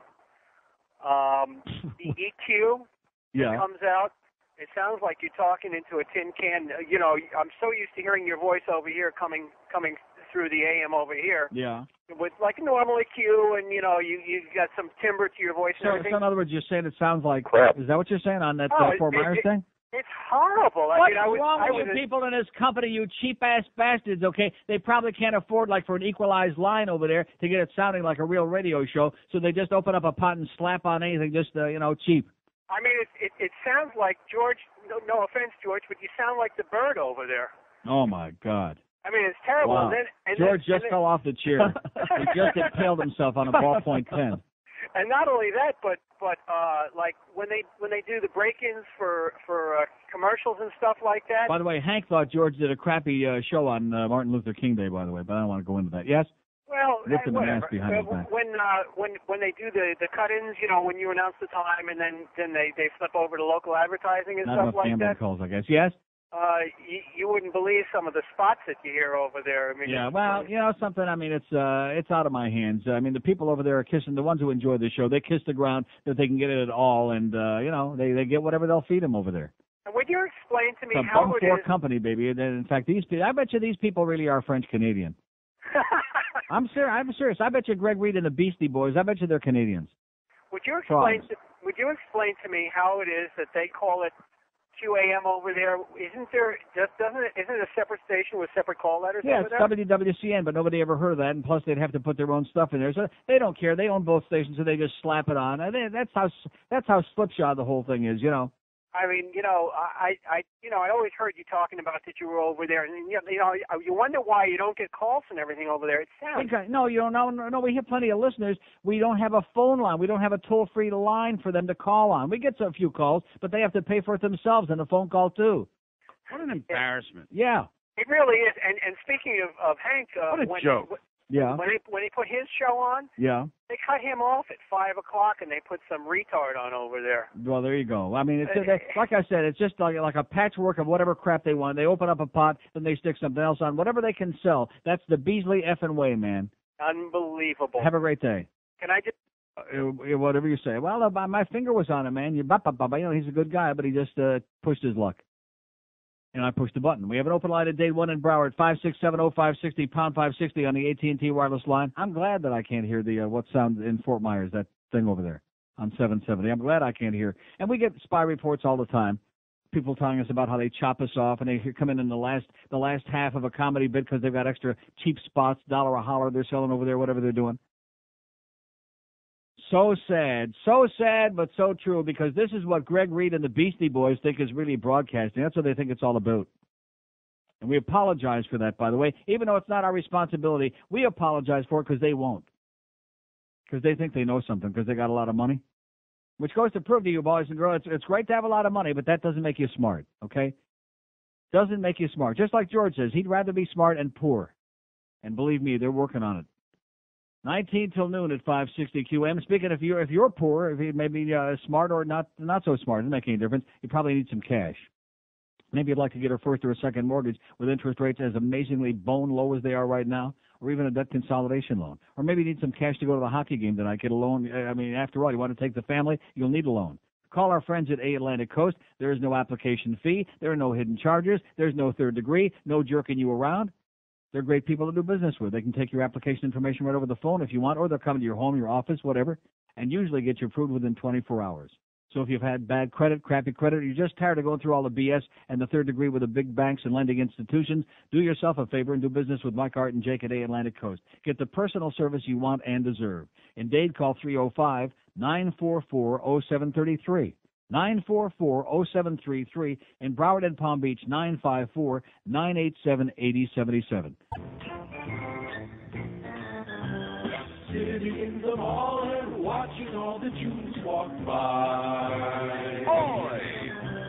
Watching all the Jews walking through the mall before they die. Look at them wait on the line for 3 bread muffins.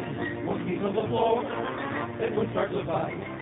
So let's go sitting in the mall and go watching all the Jews, watching all the Jews, watching all the Jews walk by.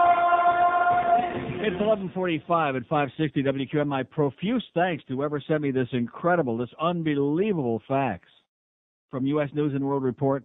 This is going to take a couple of minutes, but you've got to hear this. This is the best. By John Leo. A waspish, niggardly slur is the heading. It says the non-impeachment story of the last week of January, was the controversy over the word niggardly. David Howard, a white mayoral aide in Washington, D.C., used the word in conversation with a black official who took offense because he felt that niggardly, which means miserly or cheap, was a racist term. Howard offered his resignation, which was accepted by Mayor Anthony Williams. The mayor explained that although Howard didn't say anything that was in itself racist, using a word that could be misunderstood was like getting caught smoking in a refinery with a resulting explosion. The resignation of Howard was, of course, a shock and a tragedy, but it had a good result, too. It sensitized us to all the hidden and hurtful ethnic slurs that darken, that afflict American life and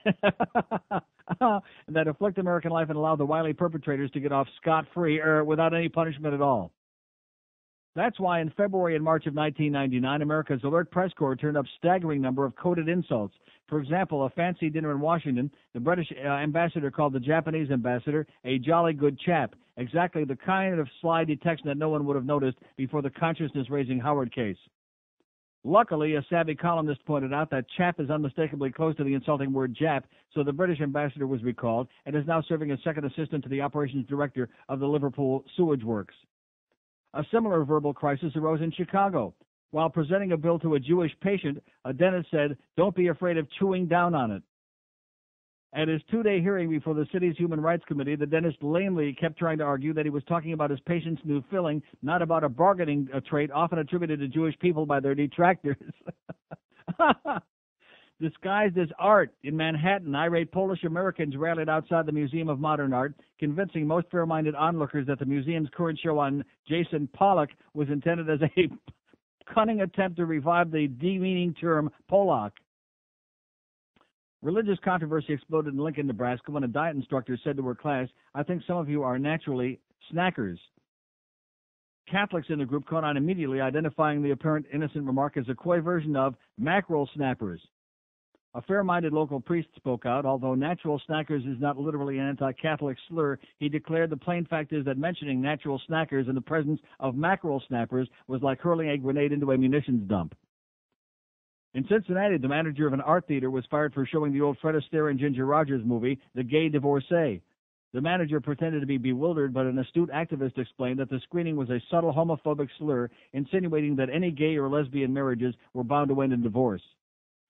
White Anglo-Saxon Protestant Americans joined the debate. They held a low-key rally in Bangor, Maine, to express controlled but sincere grievance over such hurtful language as the scotching of rumors, welshing on bets, the use of waspish as a negative word, and the inexplicable refusal of most musicians to remove the word honky from honky-tonk music.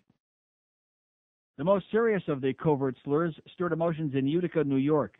Italian Americans noted for 3 days after a local disc jockey blithely played a song containing the phrase, "As each day goes by."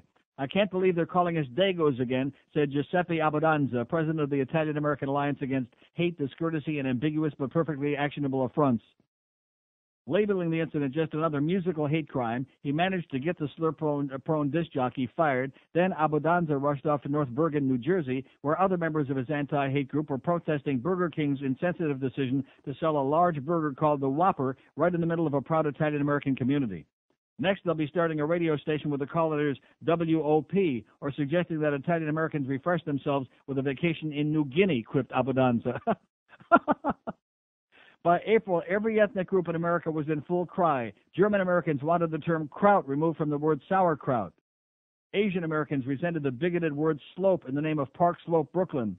Hispanic activists shredded thousands of copies of a newspaper that had dared to use the toxic phrase spick and span. Some also demanded that the offensive title of Sigourney Weaver's movie Alien be changed to Undocumented Worker.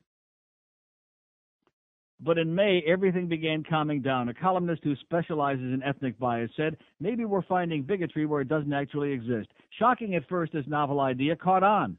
By June, angry discoverers of artfully hidden bias were out of fashion. People went back to the impeachment trial. The crisis was over. Oh! By John Leo in this week's U.S. News and World Report. Thank you very much, whoever faxed it. God bless you. Here's Hollywood. Hello. Neil, God. Yes, sir.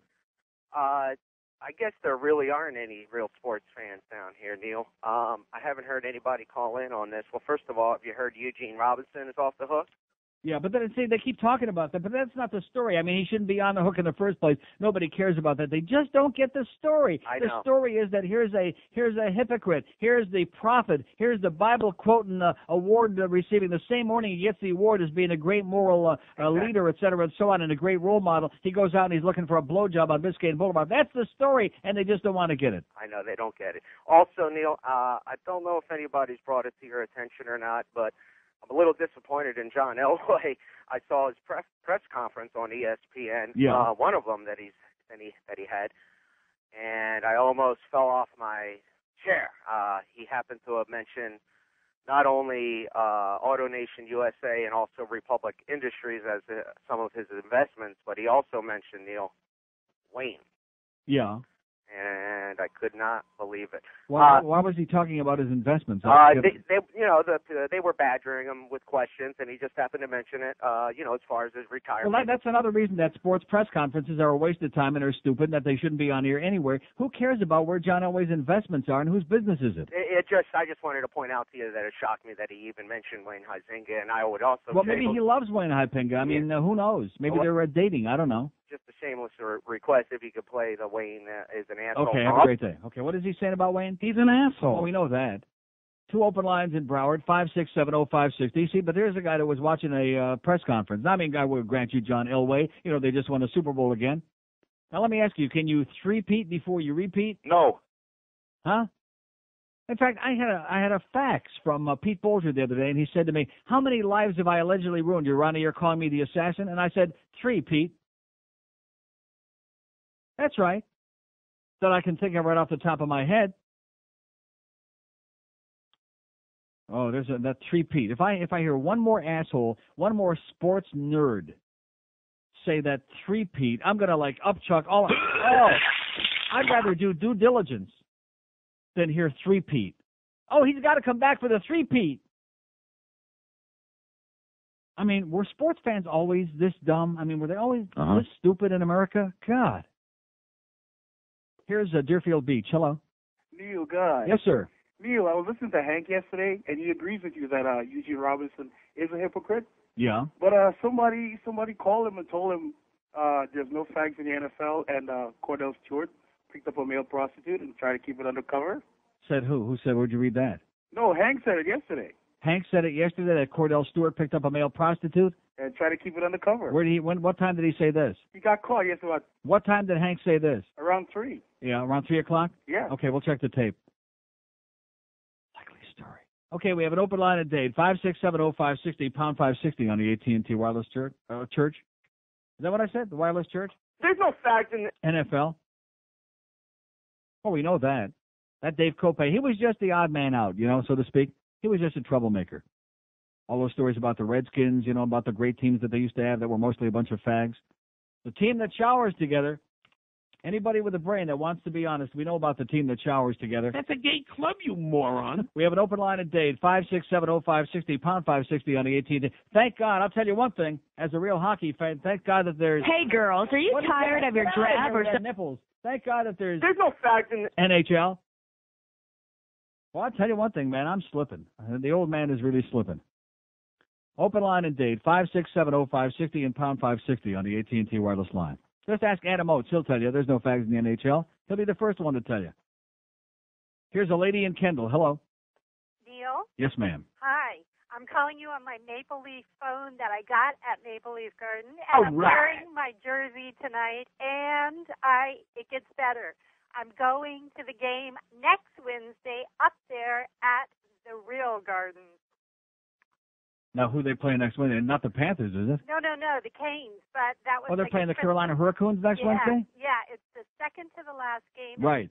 February the 11th will be the last game ever at Maple Leaf Gardens, by the way, which will be that's a week from Saturday. No, the 13th is the last one. Like I said, the 13th. right. Well, what day of the week is that? Okay, the 13th is a Saturday, and that's the Blackhawks. But I couldn't afford the scalpers for that one. So I'm going on Wednesday to see the Hurricanes, and I'm so excited. I can't wait. I don't blame you. Then you'll see what a real facility is all about. Then you'll see what a real hockey ambiance is all about. Well, I'm really sad that they're moving, but I'm glad they're not tearing it down like Boston Gardens. No, they'll still be playing the minor league games there. They'll still be doing a lot of stuff. Right. They'll still be molesting young guys there. All kinds of stuff will be going on. Can you possibly help me fill a seat tonight? I have an extra ticket. My husband is out of town, which is neither here nor there, but I would like someone to go, and I'm willing to trade for something that I don't want, which is a Jovanovski jersey. I don't get it. I'm missing. You're willing to trade for a Jovanovski jersey? Right, because somebody else has some other hockey thing that I do want, and he wants an extra large jersey. It could be home I see. or So away somebody or, else. Yeah. But the seats are good. They're on the aisle, and But you only have one ticket though that you want to give away. Right. You want to swap. Right. Okay, well give George your number and we'll see what we can do for you. We'll try to work it out. Okay, hang on. All right. And go Leafs go. Okay, whatever line she's on, talk to her. Okay, she's got something. She's got something more. This thing is like unacceptable now. I can't even talk to the callers anymore. The levels are on the phone system and the overhead. It's crap. And I can get all exercised and bent out of shape, and because it's embarrassing to me because I'm the one that's on the air here. But you have to understand, Greg Reed doesn't care. Our program director doesn't care. It's obvious that our engineers don't care because they're like overworked and underpaid, and they just gave up a long time ago. Yeah, I asked our George Corso, our engineer. He's not a bad guy, but I asked him, how long is this crap going to go on? He said, I don't give a shit anymore. That's what he said. So they don't care, so what am I getting all worked up about? But it just sounds like such crap. And I think back to those early days, the first month or so on the air in this place, and hearing all these commercials that nobody could understand, and they looked at us like, hey, what do you complain? What's wrong with you guys? That's the way we do it here, man. You actually want commercials that people can understand what they're done by adults?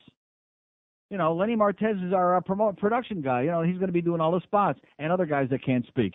What's wrong with you, bunch of nitpickers? But it's just a little bit difficult adjusting to. Do you follow what I'm saying? Yeah, a little bit tough to adjust to. We have an open line in Dade, 5670560, pound 560 on the AT&T wireless line, 1157 at 560 WQAM. The Neil Rogers Show, now on 560 WQAM, Miami, Fort Lauderdale. It puts the lotion in the basket. Oh! Bill cigars and Monica's vagina. She lets out a giggle when he makes it wiggle. Monica is not the kind you can do in the behind, but a cigar in her vagina she don't mind. Well, he don't know where a stogie goes. I can see how there was some confusion between humidor and humid whore. And in Arkansas, the term cedar box means saw her naked. Oh! Stars report can lead to going blind. Now Clinton, he was working hard, late nights in the ovary office, working on a practical joke. He took a Macanudo, put an exploding load in. Poor Monica was blowing rings of smoke. Bill cigars and Monica's vagina. All right. She lets out a giggle every time he makes it wiggle. Monica is not the kind you can do in the behind. Rectum. But a cigar in her vagina, she don't mind. Okay. Oh, people feel that Hillary's been made a fool of by her husband. Feel that Hillary was wronged.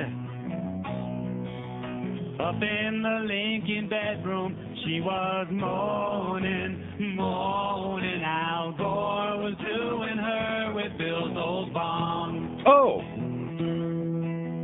Bill's cigars and Monica's vagina.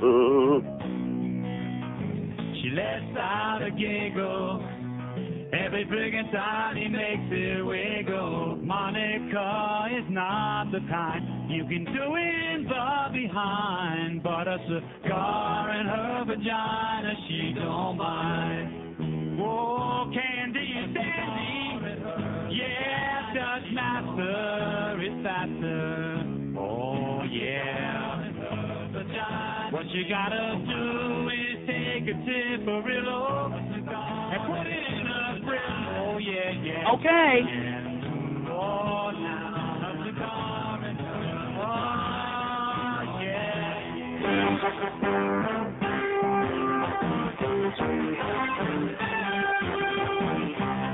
Molson Hockey Night in Canada on CBC. Brought to you by Molson Export. X says it all. By Ford of Canada, where quality is job one. It's working.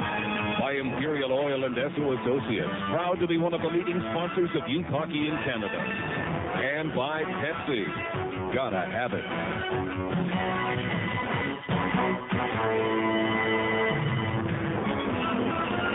Up they come with Pitmark coming to center. A pass for Henderson. He's in the clear. He shoots. Score!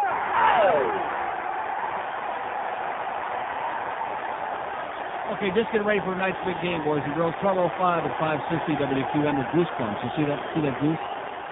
We have an open line in Broward, 567-0560, pound 560 on the mobile one line. That's what Graham James always used to say. Nothing like a good goose, eh? And those kids would run like a bastard.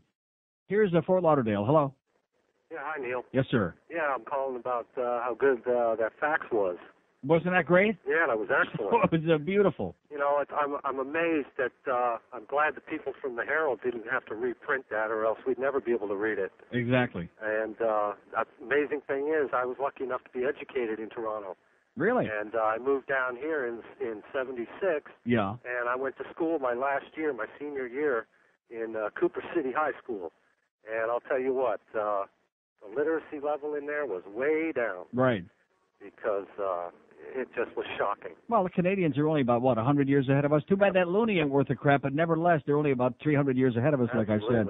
I'm really going to miss the gardens being gone, too. It's a shame. Oh, I'll tell you what, I had some great times there as a young kid growing up. You know, the Air Canada Centre looks really great on the outside, but, it looks like another one of these glitzy, maybe the inside is different, I don't know, but so many of these new arenas, they look nice, but they're the same. It's like the baseball stadiums. They made them pretty much all the same until they got to Camden Yards and the one at Jacobs Field, but it just will never be the same. They don't have the ambience. Right. And being downtown, it was awesome. You could go get a great pastrami sandwich and go see a great game. Amen. It Good was smoked meat. Oh, it's excellent.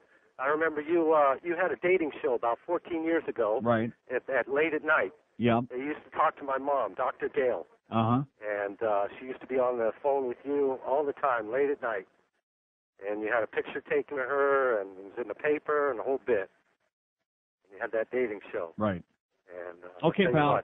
You have a great day, and back to you. Hope the Leafs do it tonight. We're going to kick some ass tonight. All righty. Okay, see ya. Yeah, it's not going to be like that last game when they go to sleep in the third period, okay? That was only a 3-0 lead. We get about a 7-0 lead tonight, kick some very serious ass.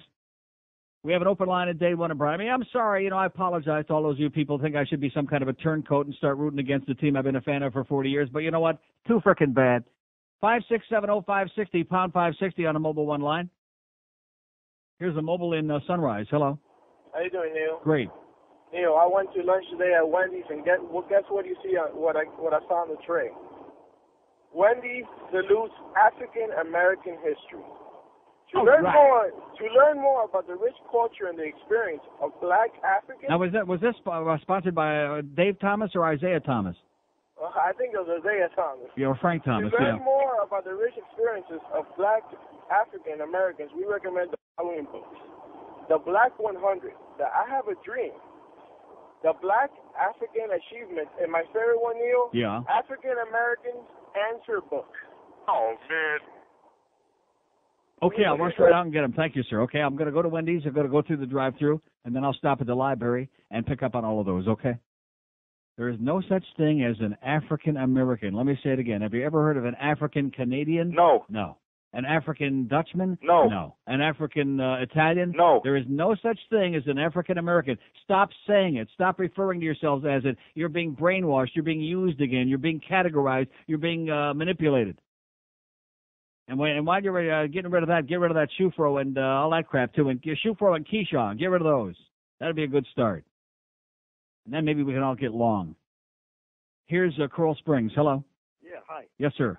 Say, Neil, when you're talking with these right-wing church people that call you, Yes. do they ever accuse you of being a master debater? No. Uh-huh. How about a cunning linguist? No. Okay, thank you. How about getting some new material? Do you think that? Yeah. See, there you go, another one. And Hank has the audacity to say that I talk to morons every day. We talk only to educated people. That was fun. Yeah, right. We all talk to morons every day. Hank, get used to it. I know it's not an appealing thought, but, what's the percentage? What just happened there? We were rolling along, singing along in a song, and this guy was so bad that everybody just dropped off immediately. Look at that. Just killed the phone. It looked to me like somebody diddled our phone right there is what it looked like. We have an open line in Dade, all three in Broward. Somebody is screwing around with the phone system again over there at Bell South. You know something? I think, now that Norm is up and around again, my attorney, we better start suing Bell South. That Larry Mixon, they've been screwing around with our phone systems on and off for years. I'll never forget that one day when I reached, I could say the F word on the air 400 times in a row. We still couldn't buy a call. I reach over here and find out that every line on the board is dead. The whole phone system is down. I've been doing this. I've been around the block a few times, Larry Mixon, okay? I've been doing this too goddamn long not to know when your people are out there, potchking around with our crap. We got enough problems on the inside here without you messing around with our crap, okay? Broward lines, all three of them wide open, 567-0560 and pound 560 on a mobile one line. 10 after noon at 560 WQM. If you're looking for a new car, truck, or sport utility, then get yourself down to Potemkin Toyota. There's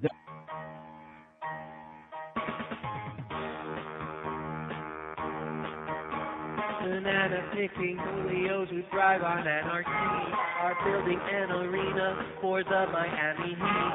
Having two arenas somehow don't seem right. Better ask Jeff Going for financial advice. NBA is locked down. There's no basketball. They're all on strike. Let's burn the place down. An insurance check would sure be nice. Before we lose our ass, take a can of gas. Okay. Like that,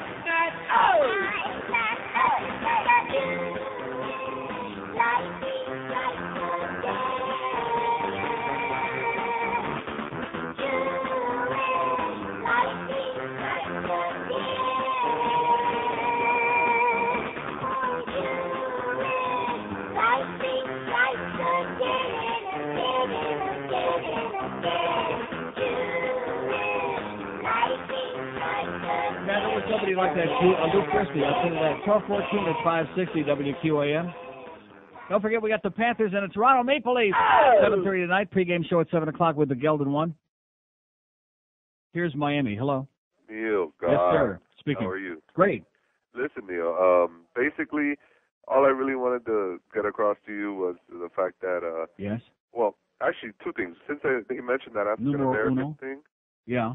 Did you notice what Stevie Wonder was wearing? Yeah, we had 28 calls on it. He was wearing a gold lame outfit, said African on one arm and Jackass on the other. Yeah. Okay, move on then.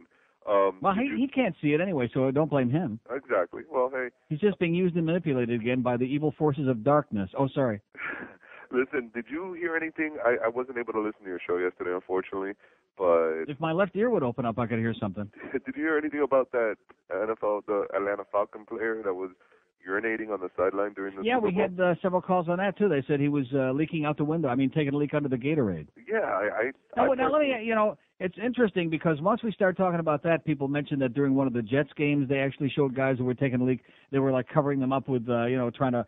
Wouldn't you think that during the course of a ball game, especially when each half lasts for like an hour and a half, something like that, that they'd have like a porta-john or something like kind of off to the side, inconspicuously on the field, where if a guy's got to go take a quick leak or maybe even something more serious, that instead of leaking under the Gatorade there, I mean, wouldn't you think that that the National Football League with their trillions of dollars could afford a porta potty? I totally agree. Well, I used to play high school football. When I had to go during the game, I told my coach, I'm going to the locker room. I'll be right back. Right. And I run over to the locker room. I mean, I wouldn't whip it out there in front of the But crowd. like you see these games and you'll see somebody be, they're assisting so-and-so to the locker room right now. He must have an equipment adjustment. That means he's got diarrhea or something. He's got to take a dump, Exactly. He's adjusting it. All right. Well, thanks for your time, Neil. Okay, have a great good day. one. Yeah, like, for example, I was watching, and by the way, hasn't Vancouver really taken off since they got special ed? No. Shut out by Ottawa 2 nights ago, 1-0. 14 shots in the game for the Canucks, 0 in the third period. But I did see, and it wasn't that game. I think it was late Saturday night, the second game on CBC. And I saw Special Ed and Dave Gagne out there playing for the Canucks. And Special Ed had to leave the ice for a little while. They said, Jovanovski just went to the locker room. They said, maybe it's an equipment thing. And Special Ed, at least he don't do it in his pants anymore, so he's making some progress. Nice going, Eddie. We have an open line at Dave, 5670560. And, in fact, maybe he's still doing it on the ice. He does that a lot. Oh, there's another one. 5670560 and pound 560 on the mobile one line. Are you eating something now? Yes. Why? I'm hungry. Well, I'm thinking about lunch. Well, you go ahead. I already and put an order in for Taco Bell with the guys. You want something from there? Like a couple of soft shells or hard shell tacos? See, why do you, now listen, I want the audience just heard what you said. Why do you say, do you want something from there and then you make a suggestion? Because I already put the order in, and I ordered some things that I thought you might like just in case. Well, why didn't you ask me if I wanted something? I love because Taco you're on Bell. the air. And the last time you ordered from You don't know my priorities? Like, what's more important, my being on the air doing a stupid talk show or eating the food? They don't care as long as we get the spots in upstairs. You think they care about what's on the air? No. They couldn't care less. But you told me never They to don't mention even food put to on a you good again. act. What? You told me never to mention food to you again. Like how many times you said that? Just like I said, I was never eating any more fish food. Oh, Which I did not eat fish food 2 nights ago. I did have chocolate cherry Garcia frozen yogurt. The last time you sent me to Taco Bell, you wanted hard shell tacos, so I ordered a couple No, I did hard not. I shell wanted tacos. burrito supreme with no beans because Okay. I don't like I no better- beans. All right. What? I'll order that. Oh, they haven't gone yet? Yeah, I would like 2 burrito supremes with no beans, please. Yeah. Love Taco Bell. How can you be a real spick? Oh, by the way, that's our question today. About which spicks smell better. Here's North Miami Beach. Hello. Hello. Hello. Yes, sir. Yeah, I'm down here on business overnight from Pittsburgh. How about them beating Buffalo? Yeah, great game. Yeah, great game. Got any? Great game, Yarmer. Yammer, right. 5 points last night. Any Mike Lang? Do I have any? Yeah, I got some. We'll hear a little bit. Little bit? Just a little. Okay, wait a minute. Mike Lang. I'm looking on my hockey thing here. Don't panic, folks. How come I don't see? How about little Rick Jenneret? How about little Mike Lang? Go ahead. Net bet moves in. Okay, that's enough. Yeah. Thank you. Okay, you're welcome.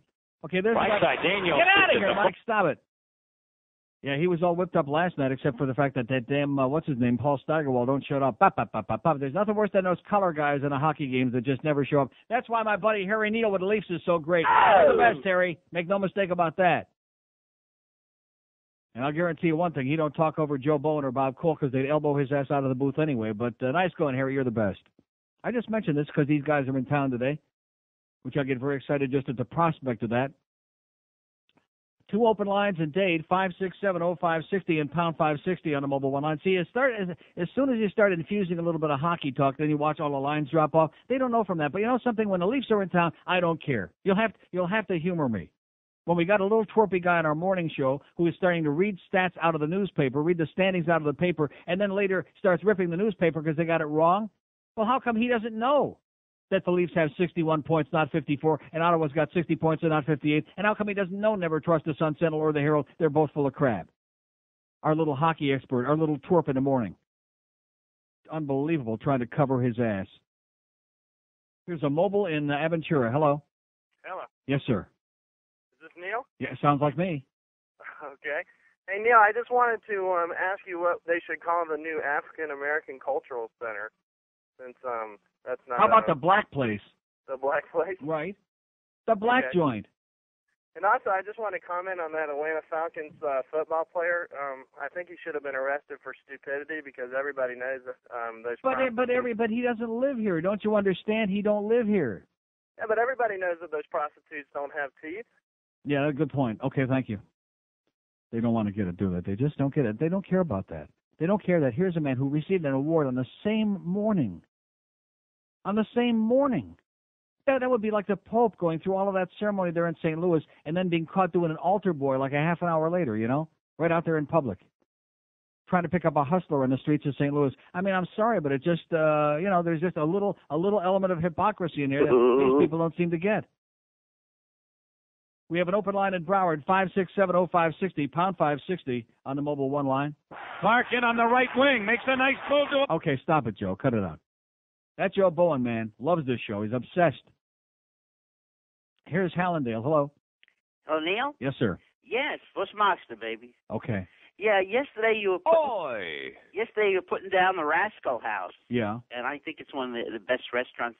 It's not in Florida. Oh, you know something? I'm glad you mentioned that because I was listening to Hank going home yesterday, and they were talking about what are the 4 restaurants he wanted to recommend from some big shot from ESPN or ABC. Yes. And people were calling in with places, and the Rascal House, you couldn't pay me to eat there, number one. And then somebody mentioned the Forge, and Hank said, yeah, that would have been on my list. You know, Hank's a great guy, and he's eaten a lot of meals in his time. You can tell by looking at him. But I'm surprised that Hank gets sucked into these tourist trap joints. I mean, it's been around since the early 50s. You get all the bread so rolls. The plague been around since a lot longer than that. You get all the bread and the rolls. You're one of these guys that goes in there and stuffs a bag with all the stuff. Come on, right? Well, there you go. I got a $4 salad, and that's it, man. Yeah, it's a place for schleppers like you. It's perfect. Well, Zygazun, happy for him. At least this guy's honest. These are the same people that put Pumperniks out of business, by the way. Although there is that one open Pumperniks, and I saw it that one day, and nobody ever told me where the hell it is. Somewhere there in Broward. I couldn't believe it. I thought Pumperniks was all gone. Don't forget, the old farts down here put Pumperniks out of business. Just like put the Wolfies on Lincoln Road, which used to be down there. They put them out of business. And someday they'll put the Wolfies on 21st and Collins out of business, which they might as well be, by the way. Because they're stealing all the silverware, and they're stealing everything. They bring along an extra bag, and they shove everything in there. And talk about being, they don't care. They shove in the coleslaw, the dill pickles, and so if there's a little hair in the bag, hey, we don't care, it's free. A few rolls, some silverware. Like that jackass years ago on INZ calls in, he's defending it. Some old yid calls me one night, well, we're paying for it. You're not paying for the silverware, pal. You're paying for a meal. You're not paying for the dishes and the silverware and everything that's not tied down. And he said, "Oi!" And they went out of business about 2 weeks later, that Pumperniks. Pumperniks is on Sheridan and Park Road. But I thought you knew that.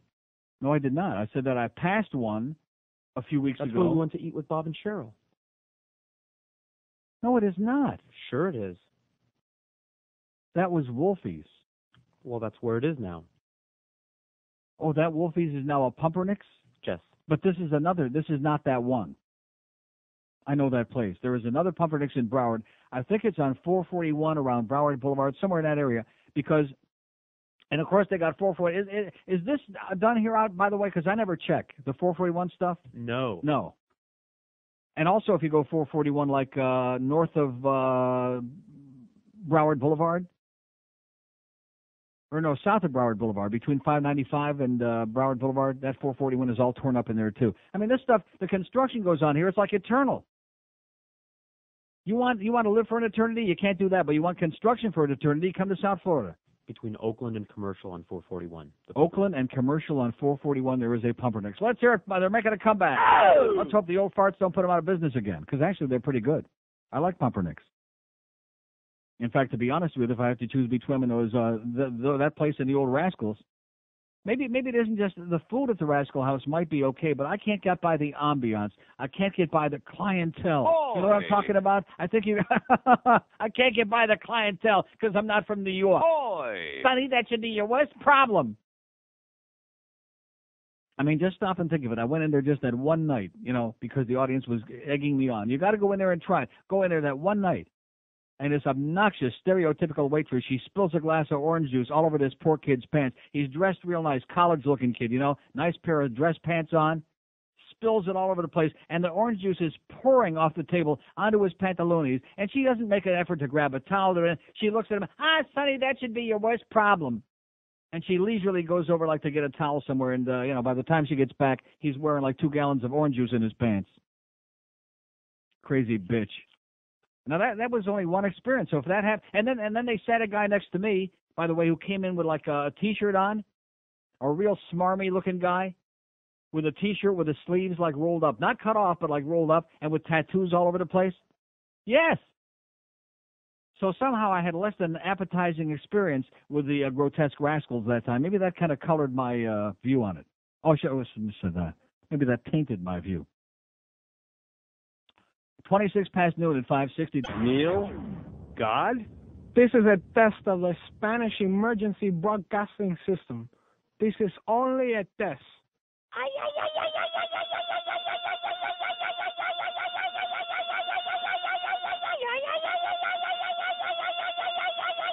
This has been a test of the Spanish emergency broadcasting system. If this would have been an actual Spanish broadcast emergency, you would have heard this. Vamos, vamos! It's 12:30 at 560 WQAM. Andiamo. We have an open line in Dade, 5670560, pound 560 on a mobile one line. Our poll question today is, how many words can you think of in Spanish and Italian that are exactly the same, huh? See? Andiamo. Here's Miami Springs. Hello. Hey, Neil, how you doing? Great. First of all, I am from New York, and the Rascal House is freaking awful. Yeah. It's the worst. I went to 8 there once. Well, all the losers that got kicked out of New York that are down here, they're the ones that go there. They frequent that joint. It was ridiculous. I went there once, and first of all, nice one. Yeah. Between bumping my elbows on the alpacacas next to me because they sit me so close together with these other tables, I was ready to jump out of my skin. Yeah, they had this guy. They had me jammed up against this guy with like almost with no shirt on, with all these tattoos, who looked like he just jumped out of a sewer somewhere. He looked like Jean Valjean on a bad day. The guy who puts you in a line at the front. Yeah. Do you know who I'm talking about? No, I haven't been there in years. You've been paying me enough to go back there. I was there once about a year and a half ago, and this guy made an impression on my mind. Apparently he's been there for years, but the guy is a freak show. It's really fun to watch him work. Anyway, about hockey. In fact, when they do the Jeff Conine life story from his days with the Marlins, they're going to be filming it there, Conine and the Barbarians. But anyway. Have they made any progress on signing Bure to an extension? No, but he's only been here for a couple of weeks. Just relax. It'll get done. I have a little confidence it'll get done. All right. Trust me. Hey, enjoy the game tonight, Nick. Okay, see ya. It'll get done, because if it don't get done, we'll be a little pissed off, very pissed off, and we'll stop going. 2 open lines in Dade. Boy, that popcorn smells really rancid, you know? Oh, jeez. Like burnt. There's nothing worse than the smell of burnt popcorn. Not burnt. It smells like, what? Not burnt. Well, it smells burnt. 5670560, 2 open lines in Dade County for your perusal. Have we heard from any Julios under 25 today? No. No, we heard that Colombian who was 28. We're doing our own demographic. Well, they don't want their voices recognized on here, I understand. We get it. We understand. It's hard to be walking around all week long, people pointing and yelling at you. Maricón, maricón, maricón, pajarito, maricón. We understand. I'm used to it. Here's a mobile in Fort Myers. Hello. Mobile in Fort Myers. Boy, this thing is a piece of crap. Either that or my finger's a piece of crap. Hello. Mobile in Fort Myers. Going once. Going twice. Long gone. Okay. 2 lines left on the board. Unbelievable. Spastic. It's Spastic Wednesday. 5670560, pound 560 on a mobile one line. How come that's still on there, mobile in Fort Myers? Are you there? Hello. What the hell's going on with this line? I don't know. I thought it was me. It must be us. Neil, I've been going crazy today. I heard some vicious rumors about Phil Hendrie. What's going on? Vicious rumors like what? Well, I don't know. Like he might be headed home or headed back this way. No. Who told you that? I don't know. Some lunatic I overheard. No. No. That was wishful thinking. It certainly is. Neil, I got a question for you. I heard when a guy gets let off death row, does he come back for more? No. Of course not. He's not coming back here. Yeah, from what I understand, he's doing great out there. He is doing great. Thank God. Good luck to him. Good, he's doing it. Absolutely. You should keep his ass where he is. I heard a bit on your show it was. It sounded like it was Defo just ripping Rimmer a new a-hole. Yeah. What was that all about? And is that who it was? Was that Defo? Defo ripping who? Rim job. Who the hell's that? The Rimmer.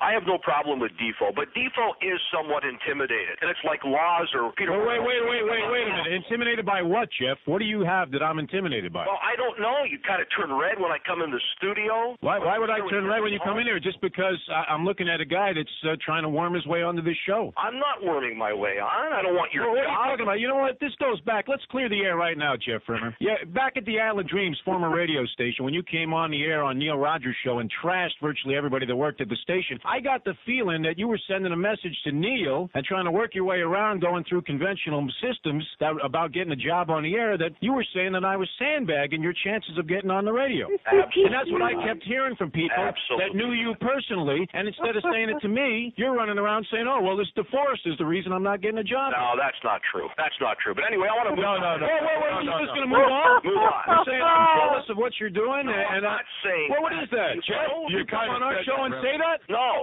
what I am saying, though, is this. I just feel sometimes you kind of get a little uncomfortable. I'm intimidated by you. Who wouldn't be uncomfortable with a guy that's trying to stab you in the back? How do you like that?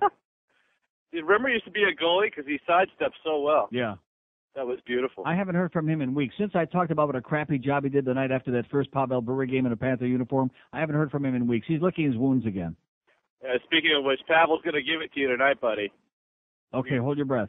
All right. Okay. How about during the game? We have an open line at Date 1 in Broward, 5670560, pound 560 on the mobile one line. Yeah, I haven't heard a word from Rimmer lately, boys. It's been nice and quiet in the house. I can actually take a nap in the afternoon, lay down, that phone ain't ringing off the hook. And my budget, I've readjusted my budget for the whole next 4 years now. Nice going, Rimmer. Oh! Just can't handle the truth, just can't handle the truth. Thin-skinned. All those typical hockey people, thin-skinned. Here's a lady in Miami. Hello. Hi. Yes, ma'am. I know this is not the day you're talking about rashes. That whole Panther organization. Yes, please give me some advice, please. Okay, I'm going to give you this great advice. I always want to call you, but I can't because I work. But now there's a whole kind of other way to look at these things, which are doctors. They're called like environmental specialists. Yeah. These are the doctors who, like when Desert Storm and they had all that gas stuff and all, and they were making the reports at Congress and all. These are doctors who specialize in environmental problems, which in turn causes all these other ailments. Mm-hmm.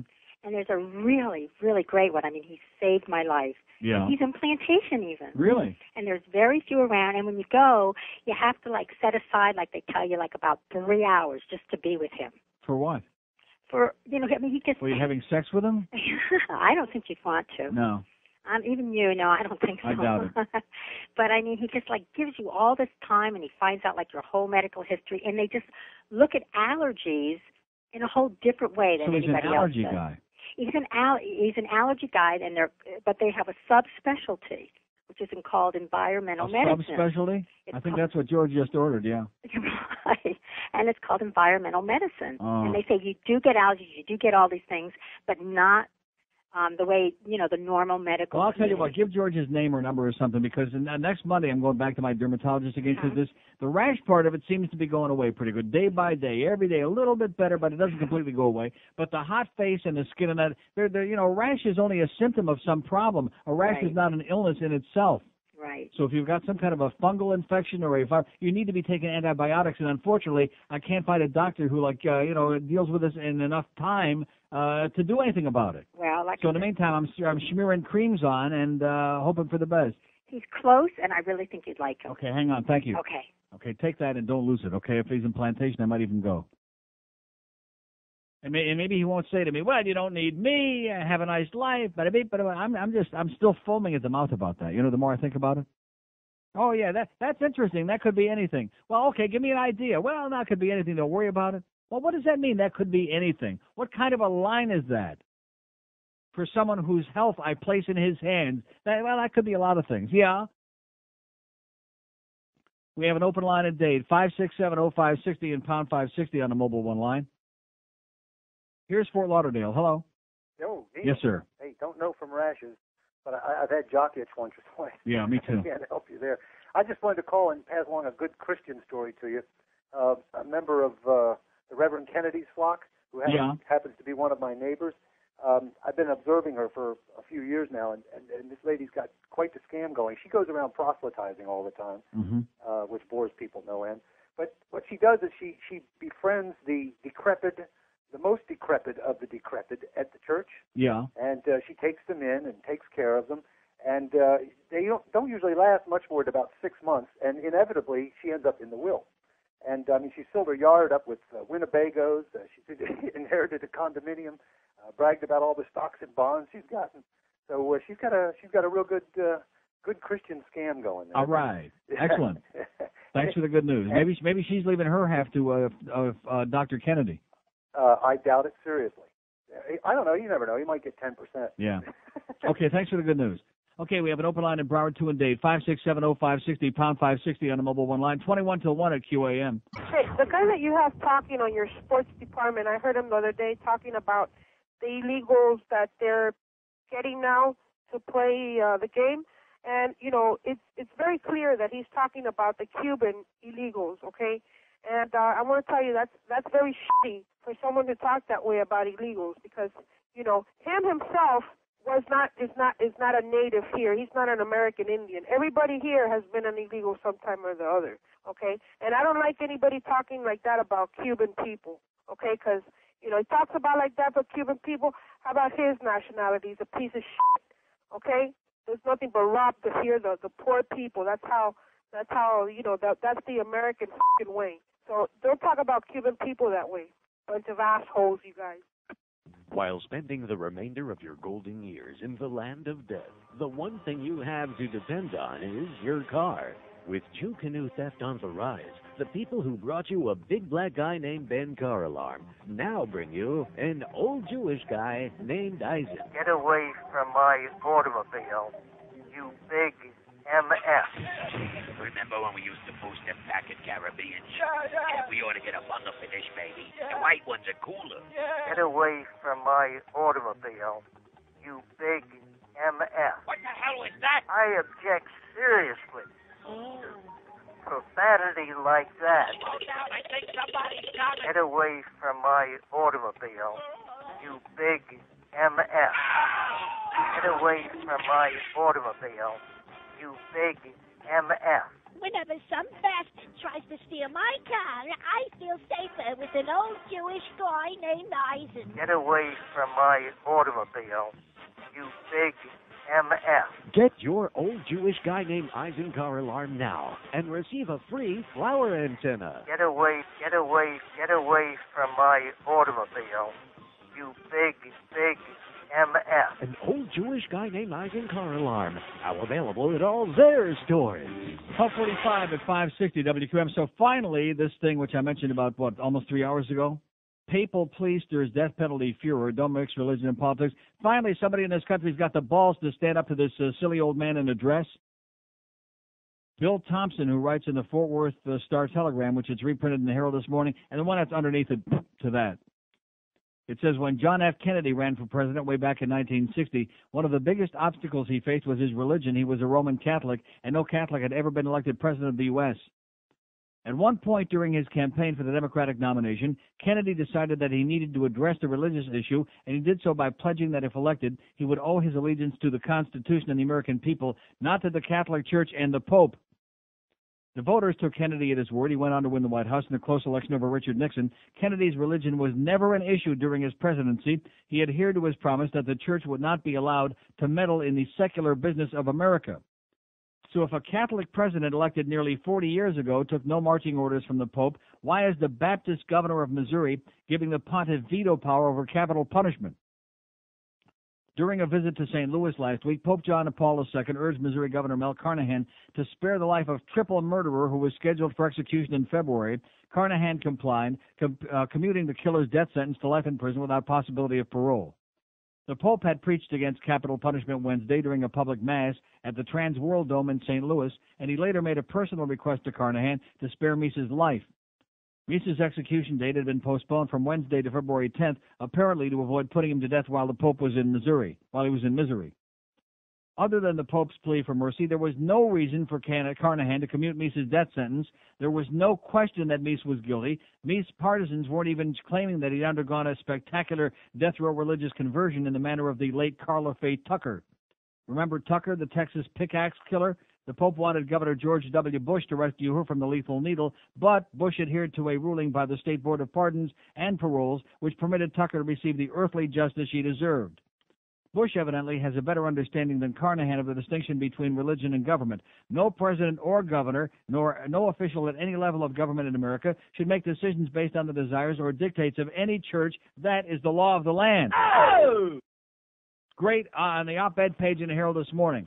Which the Herald, did they have the cojones to write their own editorial saying that? No. Or the Sun Sentinel? No. Or 99% of the other papers that are terrified of the goddamn Catholic Church and all organized religions? Did they write it? No.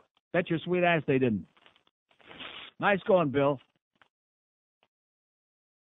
2 open lines in Day 2 in Broward. 5670560, pound 560 on the mobile one line. Here's Miami. Hello.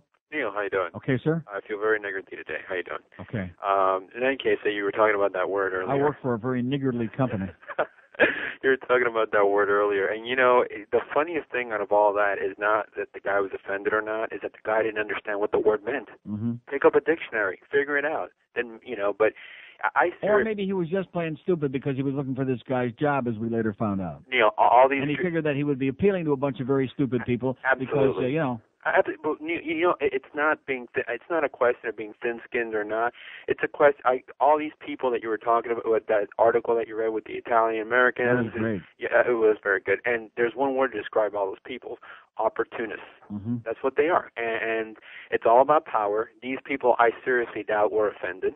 They just want their power. Any chance that they get to flex their power, they'll do it. And what comes after power? Money. But how could you possibly admit to being that stupid? I know we got a lot of stupid people running around, right, especially in Washington. But how could you admit to being that stupid that you pretend you don't understand what the word niggardly means? Absolutely. But Neil, I really think that they think that the rewards. They think that, hey, I'll let everybody think I'm stupid, but the rewards far outweigh the consequences. Yeah, well, I can't get no reward. I got absolutely. Well, Neil, I'm really hungry, so I think I'll go to Burger King and buy a Whopper. Okay, good luck to you, sir. Guido hater. We have an open line in Broward, all three in Dade. 5670560, pound 560 on the mobile one line. Mobile in Fort Lauderdale. Hello. Neil? Yes, sir. Hey, how's it going? Great. I just had a quick question to try to help you out with your rash problem a little bit. When you say like a hot face, is it like burning under your eyes, or you say like is it pain behind the eyes occasionally, and hot skin on the face sometimes? Comes and goes. Which you have no fever, no temperature, but your skin feels hot and a rash on the neck, and that's my thing. That's your thing. 7 or 8 weeks I've been fighting this crap, and it doesn't go away. Oh, it's been that long. Okay. Yeah. Okay. Reason I ask. In fact, every now and then I get a little scratching. It feels like an allergy kind of a thing because every now and then I get like scratching in various parts, like feels like poison ivy. Not that I ever had poison ivy, but I'm assuming like that, just briefly, every now and then. Okay. Why I ask is I'm in the pest control business. When I use a certain type of chemical, I get the same exact reaction. Are you serious? I bet you Phil the Bugman did this to me. You never know, man. I was going to send a guy over to pressure clean my fence, by the way, and never did. I just mentioned that in passing. Well, ask your bug guy if he ever uses the product called Tempo or Suspend in your house. Suspend? Suspend is one, and he Tempo. was wearing a pair of suspenders last time he came in. Well, because he got so fat again, he couldn't keep his pants up. Oh, I thought he took your advice on the Atkins diet and he lost so much weight. He did, and then now he's got it back. He borrowed a pair from Rick Jenneret, suspenders. Well, no, seriously. I mean, I get a very similar reaction whenever I use. So then, what do you do for it? I mean, how long can that last? Well, I mean, it depends. 2 or 3 years. Well, yeah, I'm scratching as we speak, but not my face. But anyway, what I'm saying is, if he's using the same product, if he's coming out to your house on a monthly basis, it could be continuous if he's using the same product. You'll have the same reaction. But he's been using the same products for years coming to my house. I mean, why would it all of a sudden start? I mean. Well, okay. I didn't know that. If he has, or at least I assume he's been using the same products. I don't know. God only knows what he's using. Well, that's the thing. I mean, if he's a good bug guy, he should be switching up his products at least once every 4 or 5 months anyway. Really? Yeah. Huh. I mean, because they do build immunity. Well, if I ever see him again, I'll be sure to ask him. Ask him and see what he says. Okay, thanks. Take care. See ya. Okay, so we got, let's see, I got the water in the shower, that's bad. I got the bug man, he's killing me. We got the stuff here in the building, that's doing it. There's a fungus among us, that's number 5. How about like a doctor who says, oh yeah, that looks like, and here's some stuff to take, and it'll go away in a couple of days. That would be great. Wow, what a concept. I know, it's asking a lot. It's asking way too much. Even my teeth ache. You know what I'm saying? I got like a thing. I got like a fungal infection, and there must be something you do for it, isn't there? Uh-huh. But nobody knows.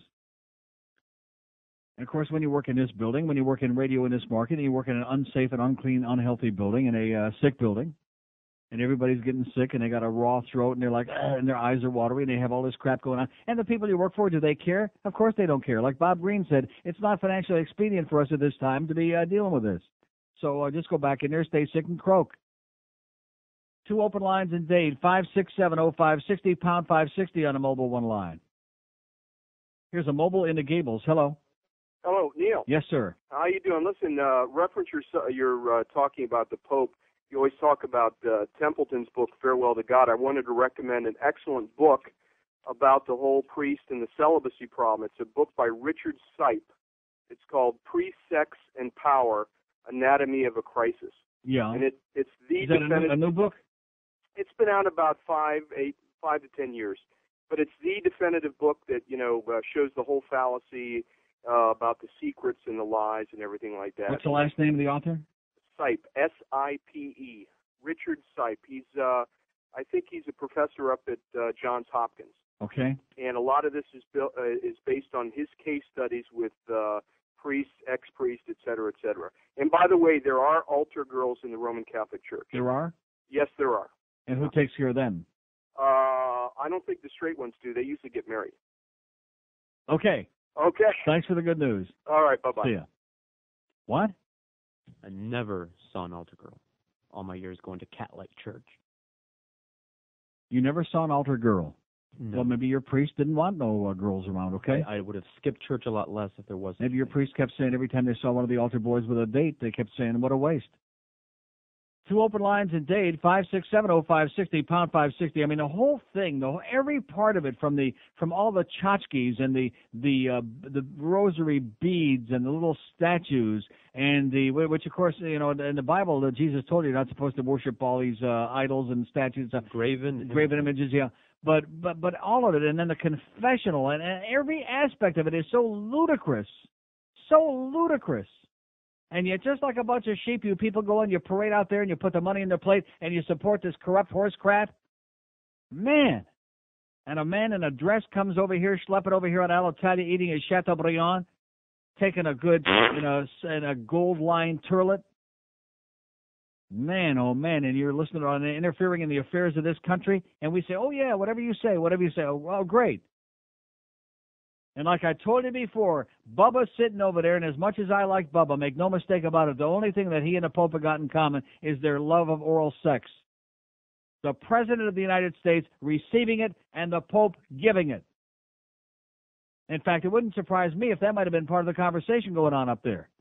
You notice all the giggling that was going on? Yeah. Maybe they were comparing notes.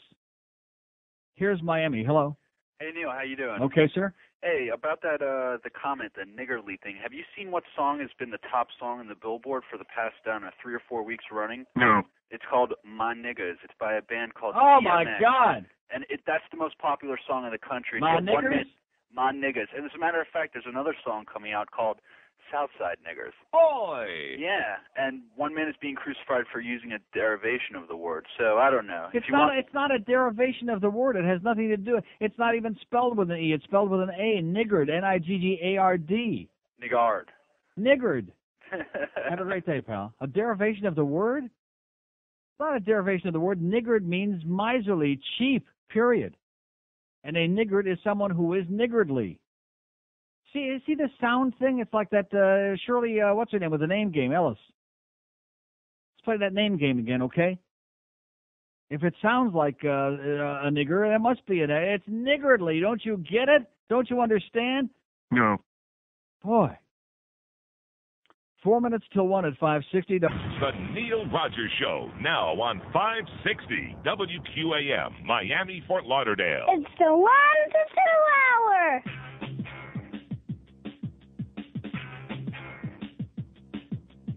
Come on, everybody. Yo, look here, man. We gonna play a game. Say what? We be flipping scripts around, What's that, man? and Pumperniks be the name. Yo, what you talking about? You take a funky joke word Like, oh, boy. and bust some skills to make it rhyme. Got a bust skills? Check out what I've been kicking. What you talking about? You have it down in no time. Show up. Jesus. Jesus.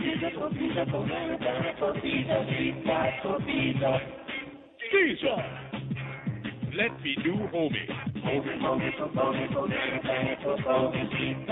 Oh! Homie. Yo, this be Anthony. Anthony.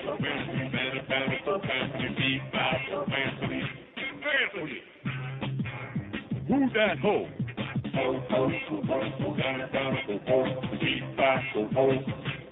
Ho. You be boning.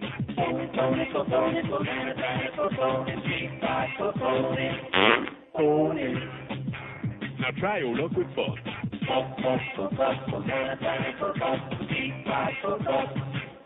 Buck.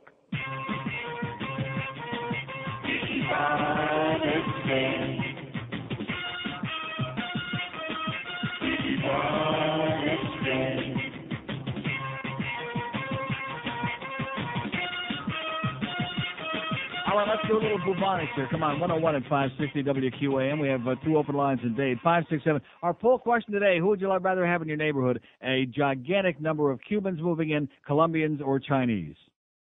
Huh? Depends on the income level of each. No, assuming that was a given, assuming they were all like middle-class people. Cubans, Colombians. I mean, if the Colombians move in, you probably get better drugs, wouldn't you think? Yeah, man. Huh? We need a lot more Asian people here, I'm telling you right now. Well, I mean, you're never going to get any help from the politicians down here because you got Wasps in Broward, you got Mayor Penis there in Dade County, who's a professional spick, who calls this it's a multicultural community is what it is. Oh, God, are you a putz, Mayor? You're a schmuck. Here's a mobile in Miami Beach. Hello.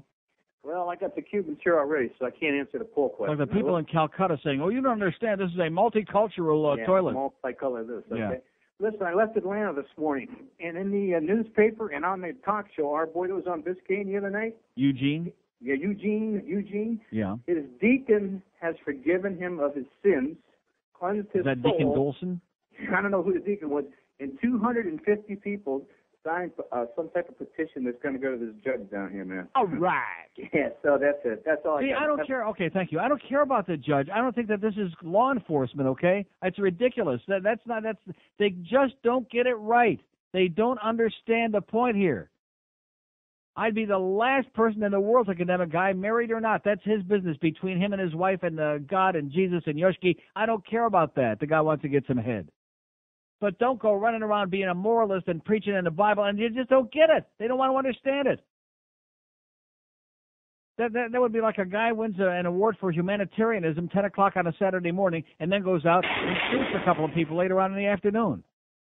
Don't you understand the contradiction here? Don't you see the consistent pattern of the more religionists they claim to be and the more they quote from the Bible, the more full of crap they absolutely are? Do you get it? 1 million times for Neil Rogers. He's in his house.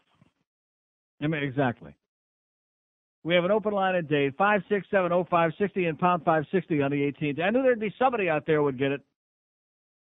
Here's a mobile in Boca. Hello. Hello, how are you, Neil? Okay, sir. Two things. I agree with mostly everything you say, for sure. A big gesund. And we're a window cleaning and pressure cleaning company, so if you need that wall pressure cleaned. Okay, thank you. There's another guy. We're looking for a free plug. I don't need... See, this is your bug man again, okay? Being very nice, being the nice guy that he is and sweating up a storm and looking like he's ready to croak because he gained all his weight back. Our good friend, the bug man. He's got this guy with his pressure cleaning thing, and my wooden fence is all dirty and schmutzy, and he can come in there and like all the mold and mildew, he's going to pressure clean. And I said, gee, I want to pay him. No, that's okay. And that was like, what, about 10 years ago that he offered me that? In other words, I don't want to sound ungrateful. I don't want to sound like an ingrate. But when you stick something in front of your nose and say, boy, I'm going to do this and it's going to be really great, and just imagine how much better your fence will look and you'll feel about it, etc. And then that's the end of it. That's almost like your doctor looking at you and saying, oh, yeah, that is interesting. Could be a lot of things. You don't need me. It's in the same category. Here's Fort Lauderdale. Hello. Hey, if you really have a fungal infection, I can tell you what to take. Yeah. It's called Lotrimin. Lotrimin? Buy it right over the counter at Publix. It's like $9 a tube. Oh, I've bought Lotrimin. Well, what do you mean what to take? It's a cream. Well, yeah, you just smear it on wherever your rash is, and it'll clear it up in It'll a day clear or up two. a fungal infection? Well, how come then my dermatologist gave me these 2 other creams I've been smearing on? It didn't go away. They claim they're. Is it clotrimazole? I have That's no what idea. Lotrimin is. If you named every cream in the world. Well, the one I got at Publix, it works great. I wear these. I got like a rash on the top of my foot from these boots that don't have any like air holes in it. Right. And it cleared up in like 3 days. It was perfect. It puts the lotion in the basket. That's what I heard. Okay, thanks a lot. I'll check it out. Lotrimin. I think I might even have some at home. Hey, listen, who do you trust? Like Johnny Carson used to say, who do you trust anymore, you know? You go to the doctor, he sends you to this one, go to a dermatologist, go to a specialist. Oh, well, he's not the right kind of dermatologist. It's got to be somebody who's like only into necks, like the Dracula guy. He's only into your neck. This guy, he specializes in fingers and toes, and this one specializes in rectum, whatever else, you know. They all got their specialties now. Whatever happened in the good old days when our doctor in Rochester, Joe Rock, even my mother, I'm sure, remembers Joe Rock. How do you like that? 400 years ago, I remember Dr. Joe with his black bag. If you were sick, and as a kid, I had them all. I had measles. I had chicken pox. I had mumps. I had, you name it, I had it. All the childhood diseases. And Joe Rock would come to the house with his black bag. He'd take out a few antibiotics. He'd take out this, okay, whatever. And that was it. And you were fine. And somehow managed to get from there to here. But now, I don't know. That's not my specialty. Go see this one. Go see the fungologist. Yeah, fungu, okay. Here's Miami. Hello. Hey, Neil. Yes, sir. How you been doing? How you be doing, man? I be doing okay. Anyway, I'm just How you be? laying in bed with a crud, man, for the past 3 days. You too, huh? Feel like crap, man. Going around. I don't know. It's not a cold, but just something in that old throat, man. It's like they stuck a rake in there. Really? They did a little raking, seriously. Wow. But anyway. It just felt like a prick. Yeah. Anyway, Neil, not that I was looking or anything, but the other day at the gym, Yeah. there was this Oriental guy, and the old myth, it's not a myth. They are hung like fruit flies. Most Chinese guys, most Asian guys are hung like butterflies, right? No crap, man. Although every now and then there will be one who surprise you. Anyway. Not that I would know, you know. Yeah. One last thing, maybe one of our audience members What could is help this? me out. My girlfriend, this is no crap. One? Pardon the You pun. got me one? Go ahead, I'm sorry. This girl has not taken a crap like in 3 weeks. Yeah. What do you think? What do you suggest for that, Neil? Lotrimin. No, seriously. No, seriously, Lotrimin. It'll work like a charm. That's man. what I thought. That what Sally said. But Tell her to loosen up a little bit. I don't understand this. You got me one burrito supreme said with no a. bean. I said two because I was going to eat the with like a fork. I'm not going to eat the tortilla. That's where all the carbohydrates are. So when you have, So in other words, you only got me the one. Is that what you're saying? Correct. So then, no, thanks, but I don't want that because now I'll eat the whole thing. Okay. You only got me one? What Only kind got of a you lunch one. is that? What? You said one. If you play the tape back, I will bet you your next 7 years' salary against 5 cents that I said two, okay? See, a lot of things my Alzheimer's kicks in, but when it comes to food, when it comes to my food, I remember 50 years ago what I ordered for lunch, all right?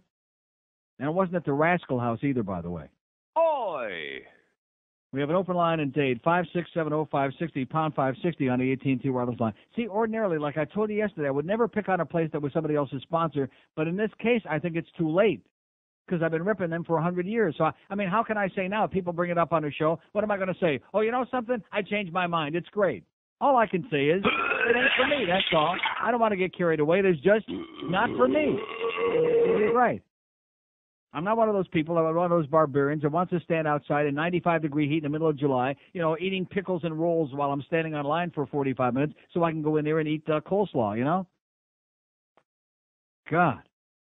It's another mind thing. All these mind games that they play down here, all these great places, yeah, that's for the tourists. I can't believe that the local people get sucked into this.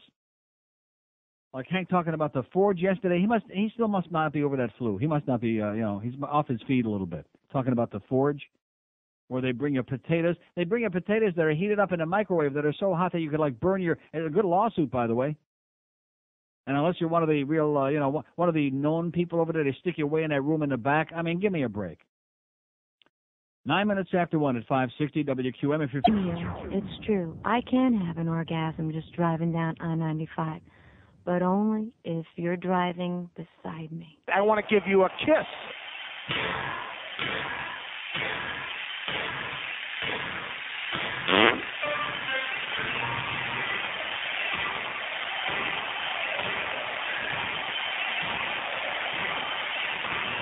Four kids hanging out together. Alien probes in their ass. TV don't get better. The chef just might get late tonight. Cheesy puts abound. You're gonna see Stan throw up his guts if Wendy's around. All right. There's Stan, Portland Kyle, and the talking turd. And at least once a week we hear. They killed Kitty! You bastard! Oh, the so weird, but the wonderful. And Kenny's face is never seen. He gets hit in the head, and then he's dead. The rats gnaw at him, and then they eat his spleen. Oh! They killed Kitty! You bastard! What's there? You want to know what I think? What? He's doing something to his ass. He's not kicking his ass, but he's definitely doing something to his ass. That dog is a What? homosexual. You only said one. No, I did not.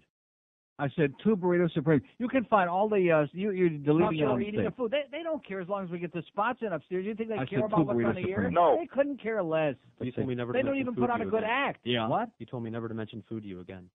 Like Yeah. 4 times you said that. Just like I said, I was never eating any more fish food.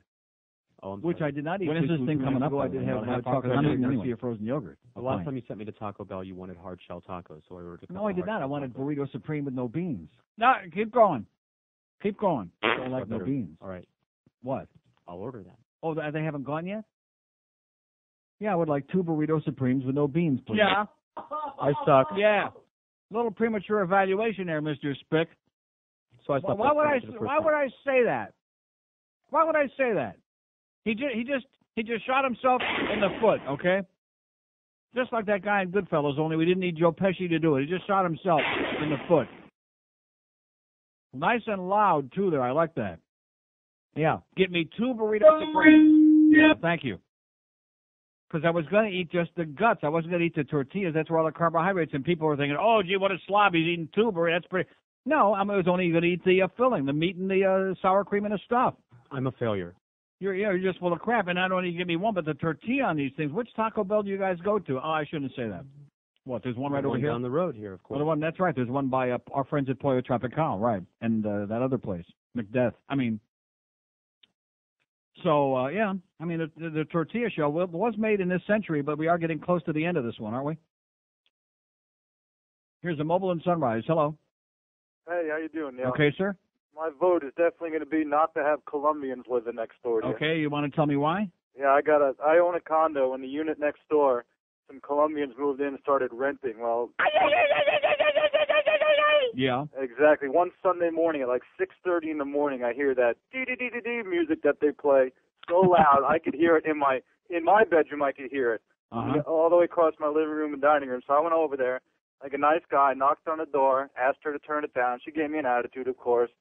And then about a week ago, I came home from work at like 3, and I was cleaning the house, and I had my radio on. It wasn't even that loud. And about a half an hour later, I hear a knock on the door. And who is it? Sunrise Cop. Yeah. And I happen to know a bunch of cops that I went to high school with him, and I asked him who made the call, and he goes, well, I'm not supposed to tell you, but it's your neighbor. So she called the cops on me after I went over there and was nice about it and asked her to turn it down. Wait a minute. You said something that I found very interesting. That has nothing. We got that part of the story. But you said there were Sunrise Cops, and you know them because you went to school with some of them? Yeah, I went to high school with a couple of Sunrise Cops. Okay, now that's interesting. What kind of kids were these guys in high school that would later become Sunrise Cops? That's a real interesting point. Don't you think? Yeah, I guess so. I never thought of it that Well, way. what were they like in school? Just normal. And most of them were just, I don't know, just your average students. Partiers, they party. Just so I party with them all the time and everything.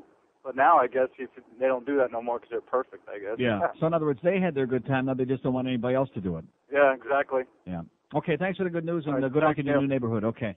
So he says no on the Colombians. I mean, the bottom line is the obvious answer is we don't care as long as they're nice people. I mean, that's the PC answer, the disgusting, very boring, politically correct answer, but it doesn't stir up any crap. You know, who the hell wants to be politically correct? It's boring. I mean, if you want to say, yeah, I don't want no Colombians living next to me, and then say, well, how come? You know, then that's interesting. It sounds very bigoted, but since most of us have our prejudices anyway. I'm telling you, man, Asians, although they're not all the Asians are such wonderful people, most of them are. I'd say 99%. By the way, speaking of Asians, the Hendrie Lee Company, we thank profusely. Sal Falcone was just here with our Soleil water. Thank you, Sal. And loaned me his book on olive oil, Oli Oliva. And there's a little stuff on Tony Oliva in there, too. And he brought me a gigantic can. Rectum. No, not that kind. Oh, Jesus Christ. You get a hernia lifting this. Did you see this? It's a big can It's of a big sauce. can of San Marzano Italian peeled tomatoes. Pomodoro. Huh? Look at that. Look at Don't this drop it size on of your it. foot. How much does this weigh? Oh, look at that. Total carbohydrate per serving, only 4 grams. Because it doesn't have sugar and all other. See, the Italians don't load up their pomodoro with succo di pomodoro. I love that. Basilico. Pomodori pelate, succo di pomodoro, and basilico. Peeled tomatoes, tomato juice, and basil leaf, basilico.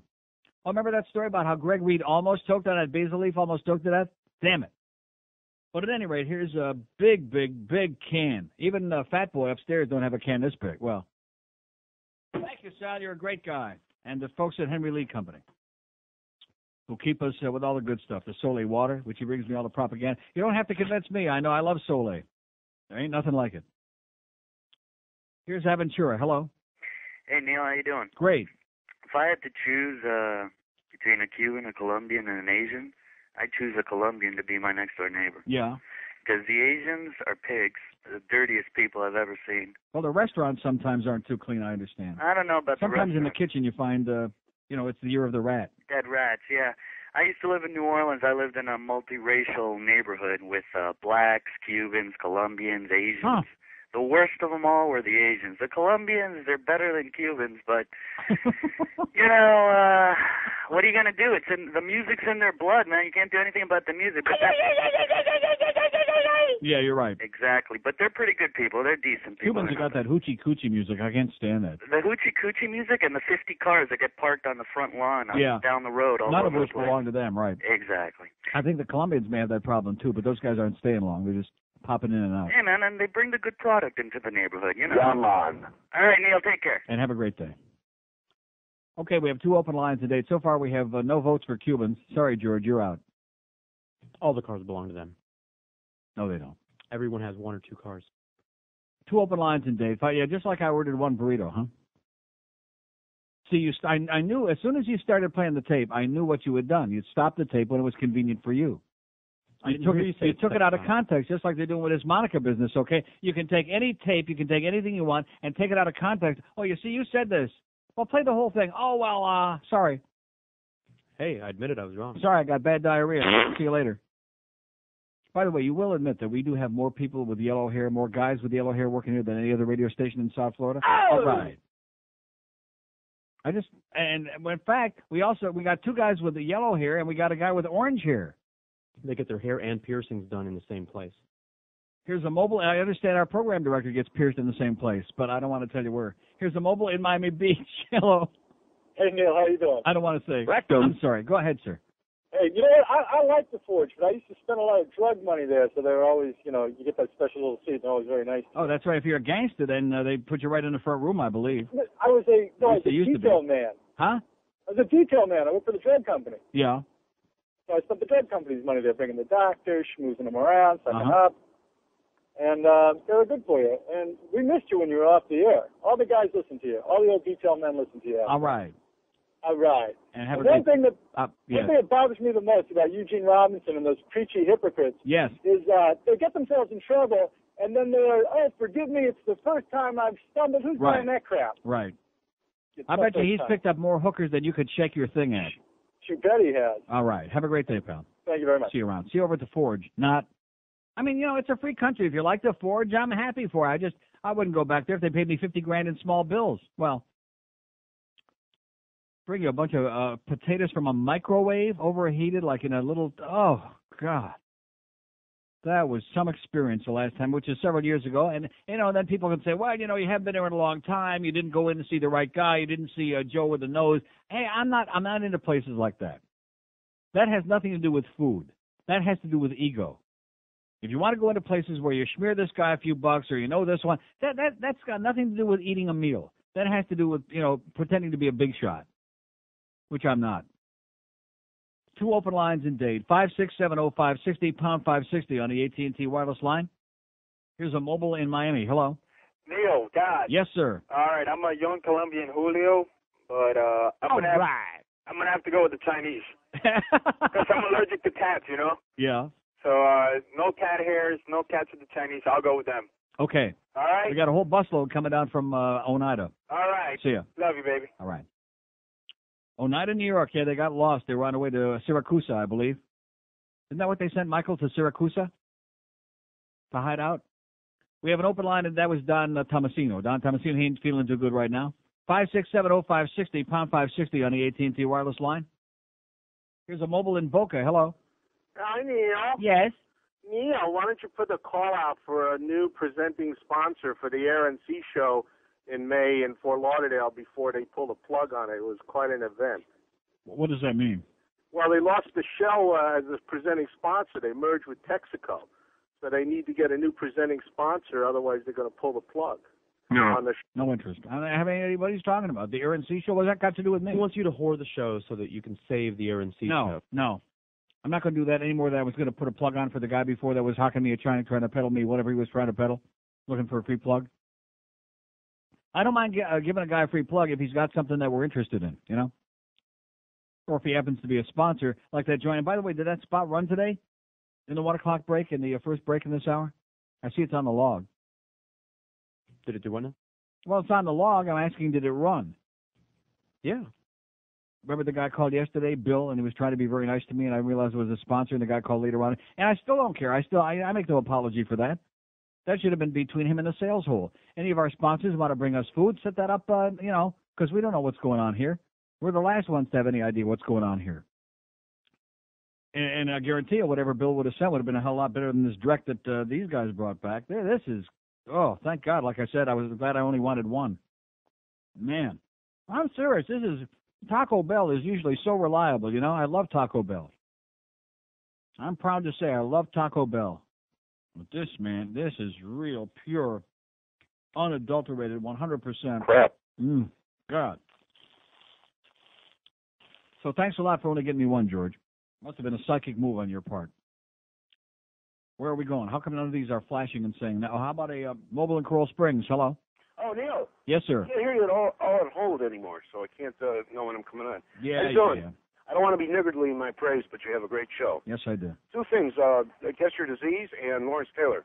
One of the reasons they don't want to talk about the hypocrisy of Lawrence Taylor is that the newspapers would then have to confront the issue that all of these images of these athletes are phony and media created. Right. And it's all a bunch of hypocrisy, no matter whether it's religion or a boys' town or whatever cause these guys don't care about anything but the money they're making. Right, that's right. Now you're going. Keep going. Okay, and Guess Your Disease, I don't think it's going to be the bug man's fault because you've said that when you're away from the studio for a while, it clears up. No, it doesn't clear up. It never gets better, but it doesn't ever clear up. No, it gets better, which means that there's got to be something at work that's causing it. It's an allergy thing. I think I'm allergic to Greg Reed. Are they doing new construction over there? Yes, they've been doing it for months and months and months, and they've been tearing up the walls and doing all these things. Right. They got the ceiling tiles knocked off to the side. There's a fungus among us, man. It's a studio. They're putting in new acoustic ceilings, and they're putting in They're not drywall. putting into acoustic. They're just tearing stuff up. They're just when you walk in, we have a big door,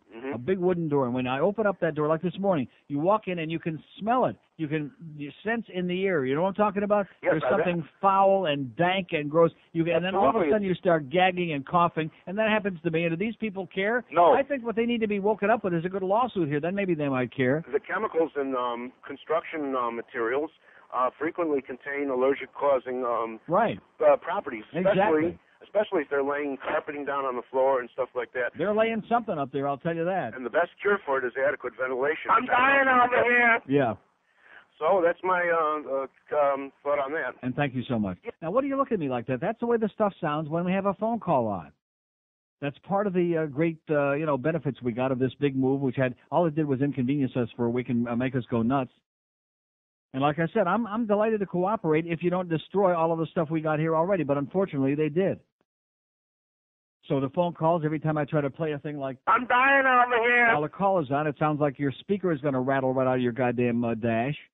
And this is what we got. Thanks a lot, especially our program director who's been very conspicuous by his absence today. Didn't even bother coming out to tell us where he was going to be today, which I feel really left out on that. No, instead of sending us the programming schedule for when the various shows are on and who the guests are and so on, what he ought to do is just send us his personal schedule, which could be pretty interesting. 128 at 560 QAM is...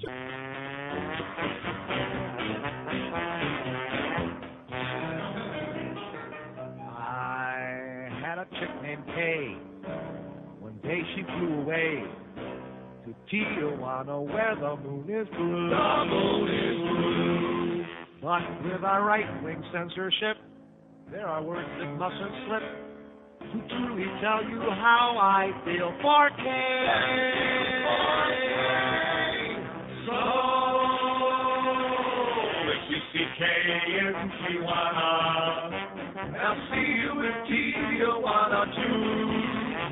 Now if you see Kay, tell her I necessarily stay, and the FCC won't let me sing this song I wrote today. Now if you see Kay, take her hand, gently say that after this transmission I'll be out in 90 days. Oh, if you see Kay in Tijuana, then I'll see you in Tijuana. Don't wanna go, but gotta see you in Tijuana too.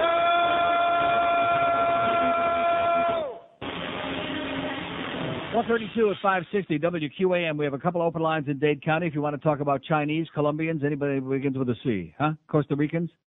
What other ethnic groups begin with a C? Chileans? Croatians? Here's Miami Beach. Hello.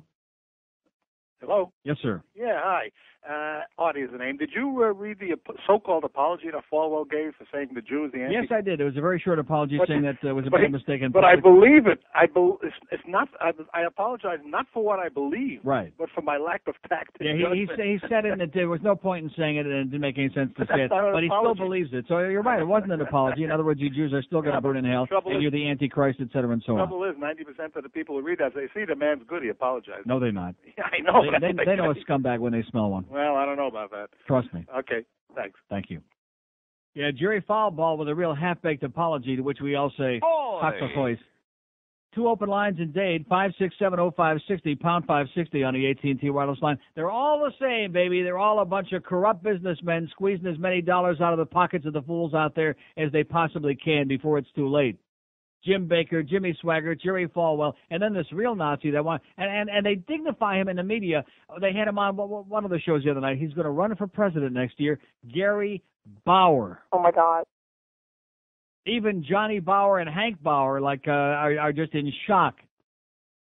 Gary Bauer. He makes the term right wing seem liberal. Okay, that's how far to the right he is. That's how much of a fascist, disgusting, and you look at him, and he looks like some kind of a mugwump that just crawled out of the scum, out of the slime. He makes Lawrence Taylor seem like an upstanding, great American citizen that you'd like to have move in next door and to hang out with your daughter. Here's a mobile in Boca. Hello.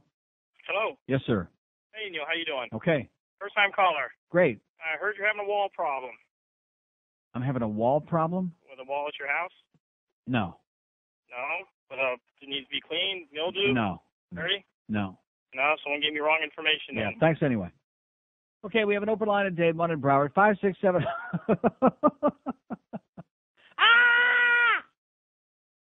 5670560, pound 560 on the AT&T wireless line. He meant well. He had good intentions. Somebody told him, here's your chance to jump on a bandwagon. Neil needs this, and he was trying to be a good guy. And do I need it? No. No, I need help. I need a real doctor is what I need. Can I find a real doctor? No. Hey, this is not it's not like I feel I'm dying from this or something. It's just annoying. It just lingers on.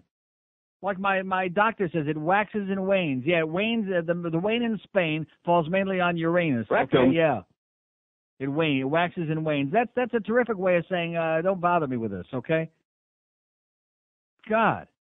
And you would really think that it was somebody that you've known for a long time, that somebody would call you, your doctor, your good, close personal friend that cares about you so much, would call and say, well, did you go do this? What can I do? How can we alleviate this situation? What other things do we need to do to find out what this is and make it go away so you feel like the good, upstanding Jew you are, you know? Any response? No. Nothing. That's what just I find unconscionable, astonishing. Isn't it?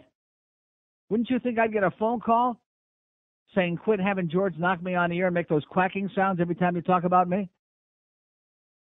Here's a mobile in Miami. Hello. Hello? Yes, sir. Hey, Neil, how you doing? Okay. No, I don't have much material here. I just wanted to make a comment about Colombians?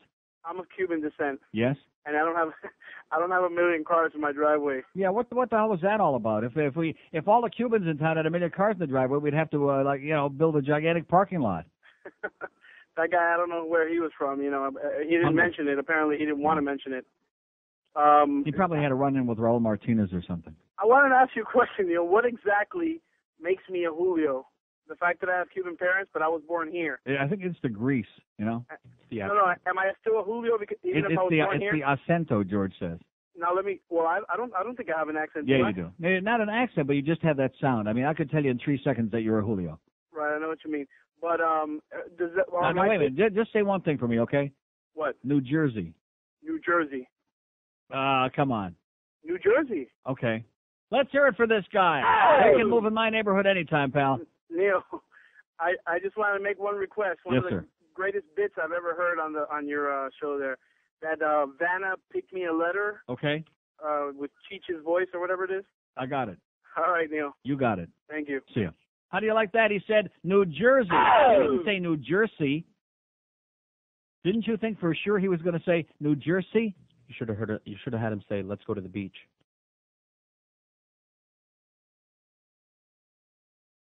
Everybody has their off days, I just mentioned that in passing. Don't take it personally unless you want to. And maybe Hank was right about that show you did on Martin Luther King's birthday. Maybe he was right about that. Maybe that show did suck. Because when I came back the next day, you said, it was, And usually you're going on about how great it was, and you said, I never have. What? You always said it was every time you filled in. And we had the big book. You were a part of that during my Thanksgiving trip to Vegas. You were on a couple of days in there. I'm trying to give credit. I'm trying to be nice for once, okay? Not for too long, just briefly, just for a couple of seconds, even though you did screw up on my burrito order. Maybe the second one would have been the good one.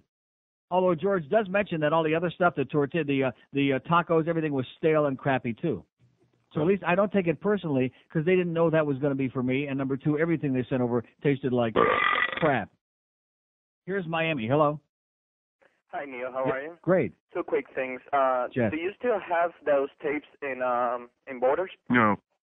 No more? No. How can I get my hands on them? Got to call Center 1, 536-3600.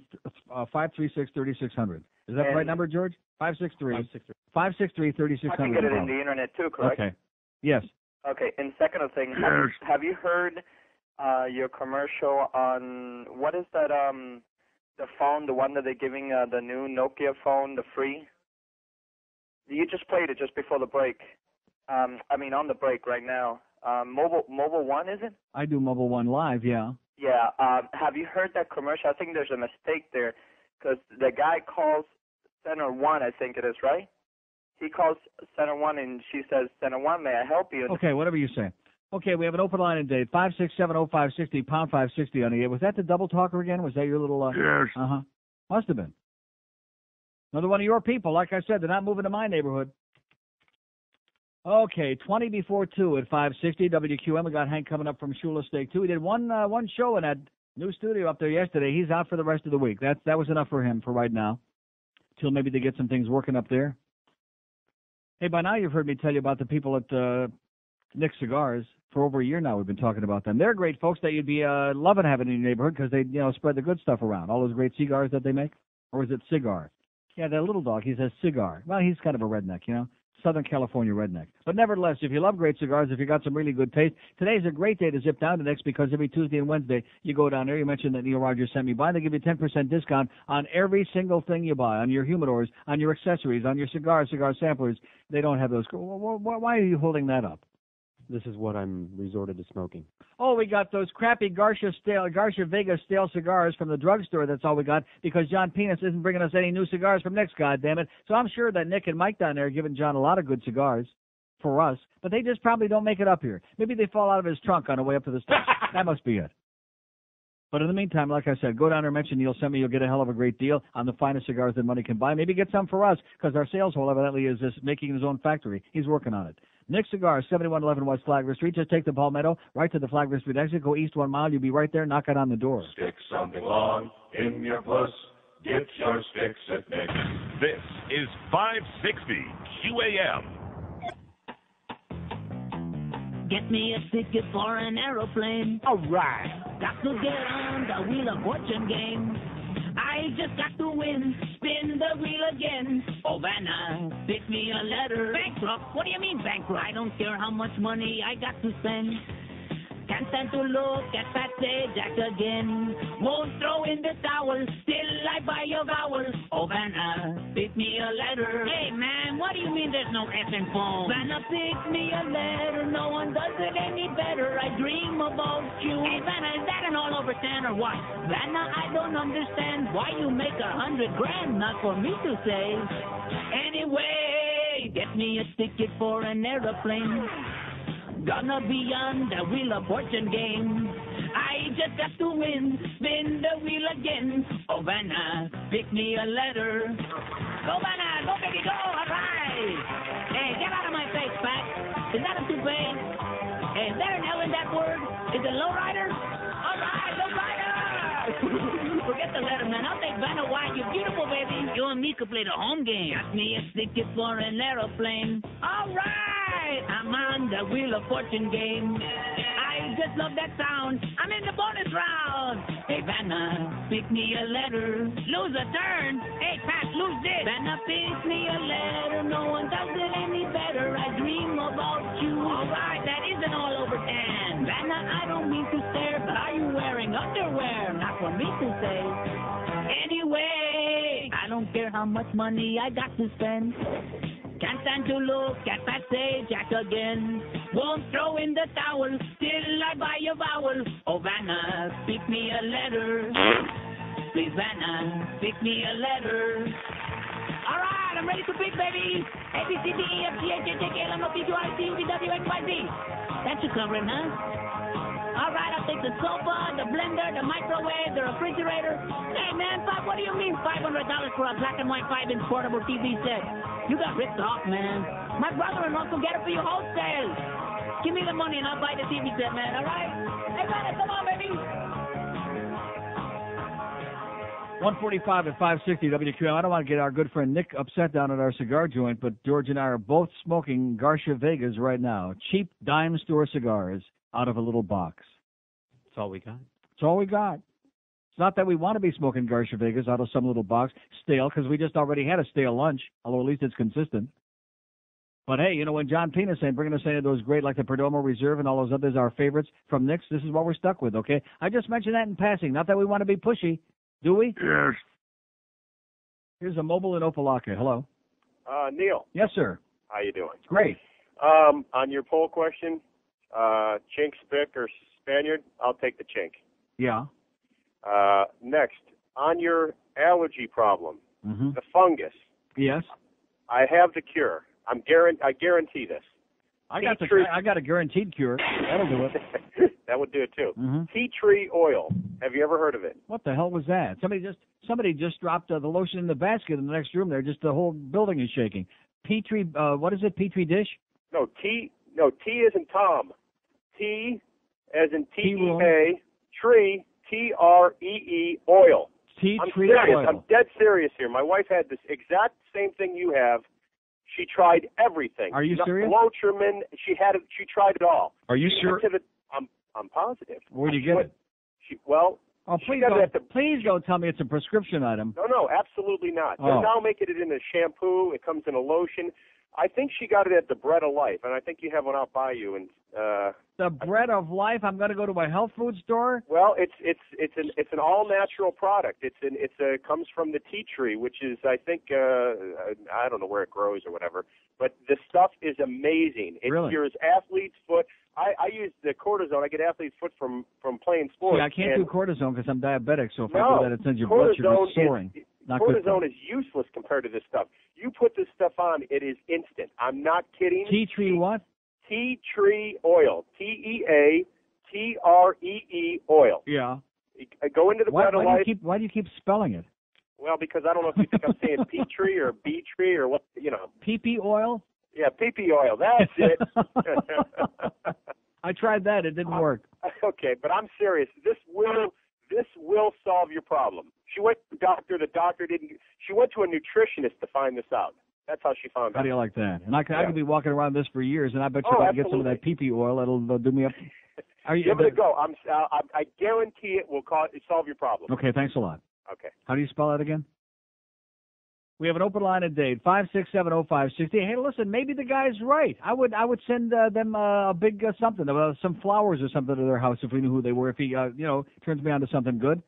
At least he gave me something. You know what I'm saying? At least he's making a suggestion, as opposed to somebody who just say, "Oh yeah, that could be a lot of things. That's interesting. Yeah, see ya." You know what I'm saying?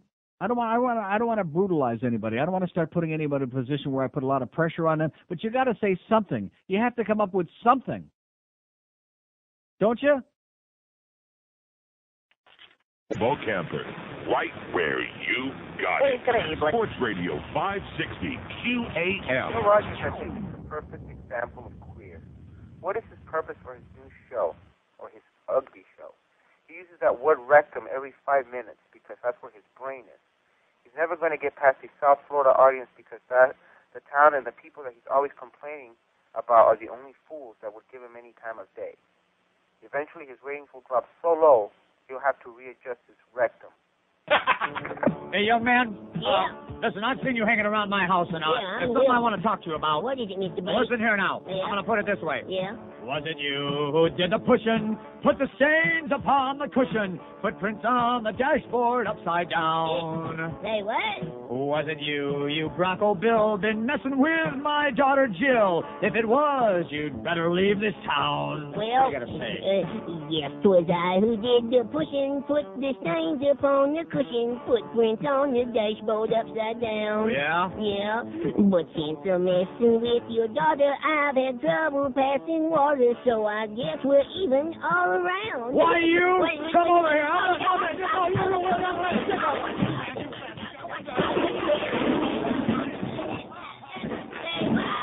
It's 154 at 560 WQM. So our poll continues. We talked to 1,000 people. 937 of them said they'd rather have somebody from a Chinese person move in next door. 60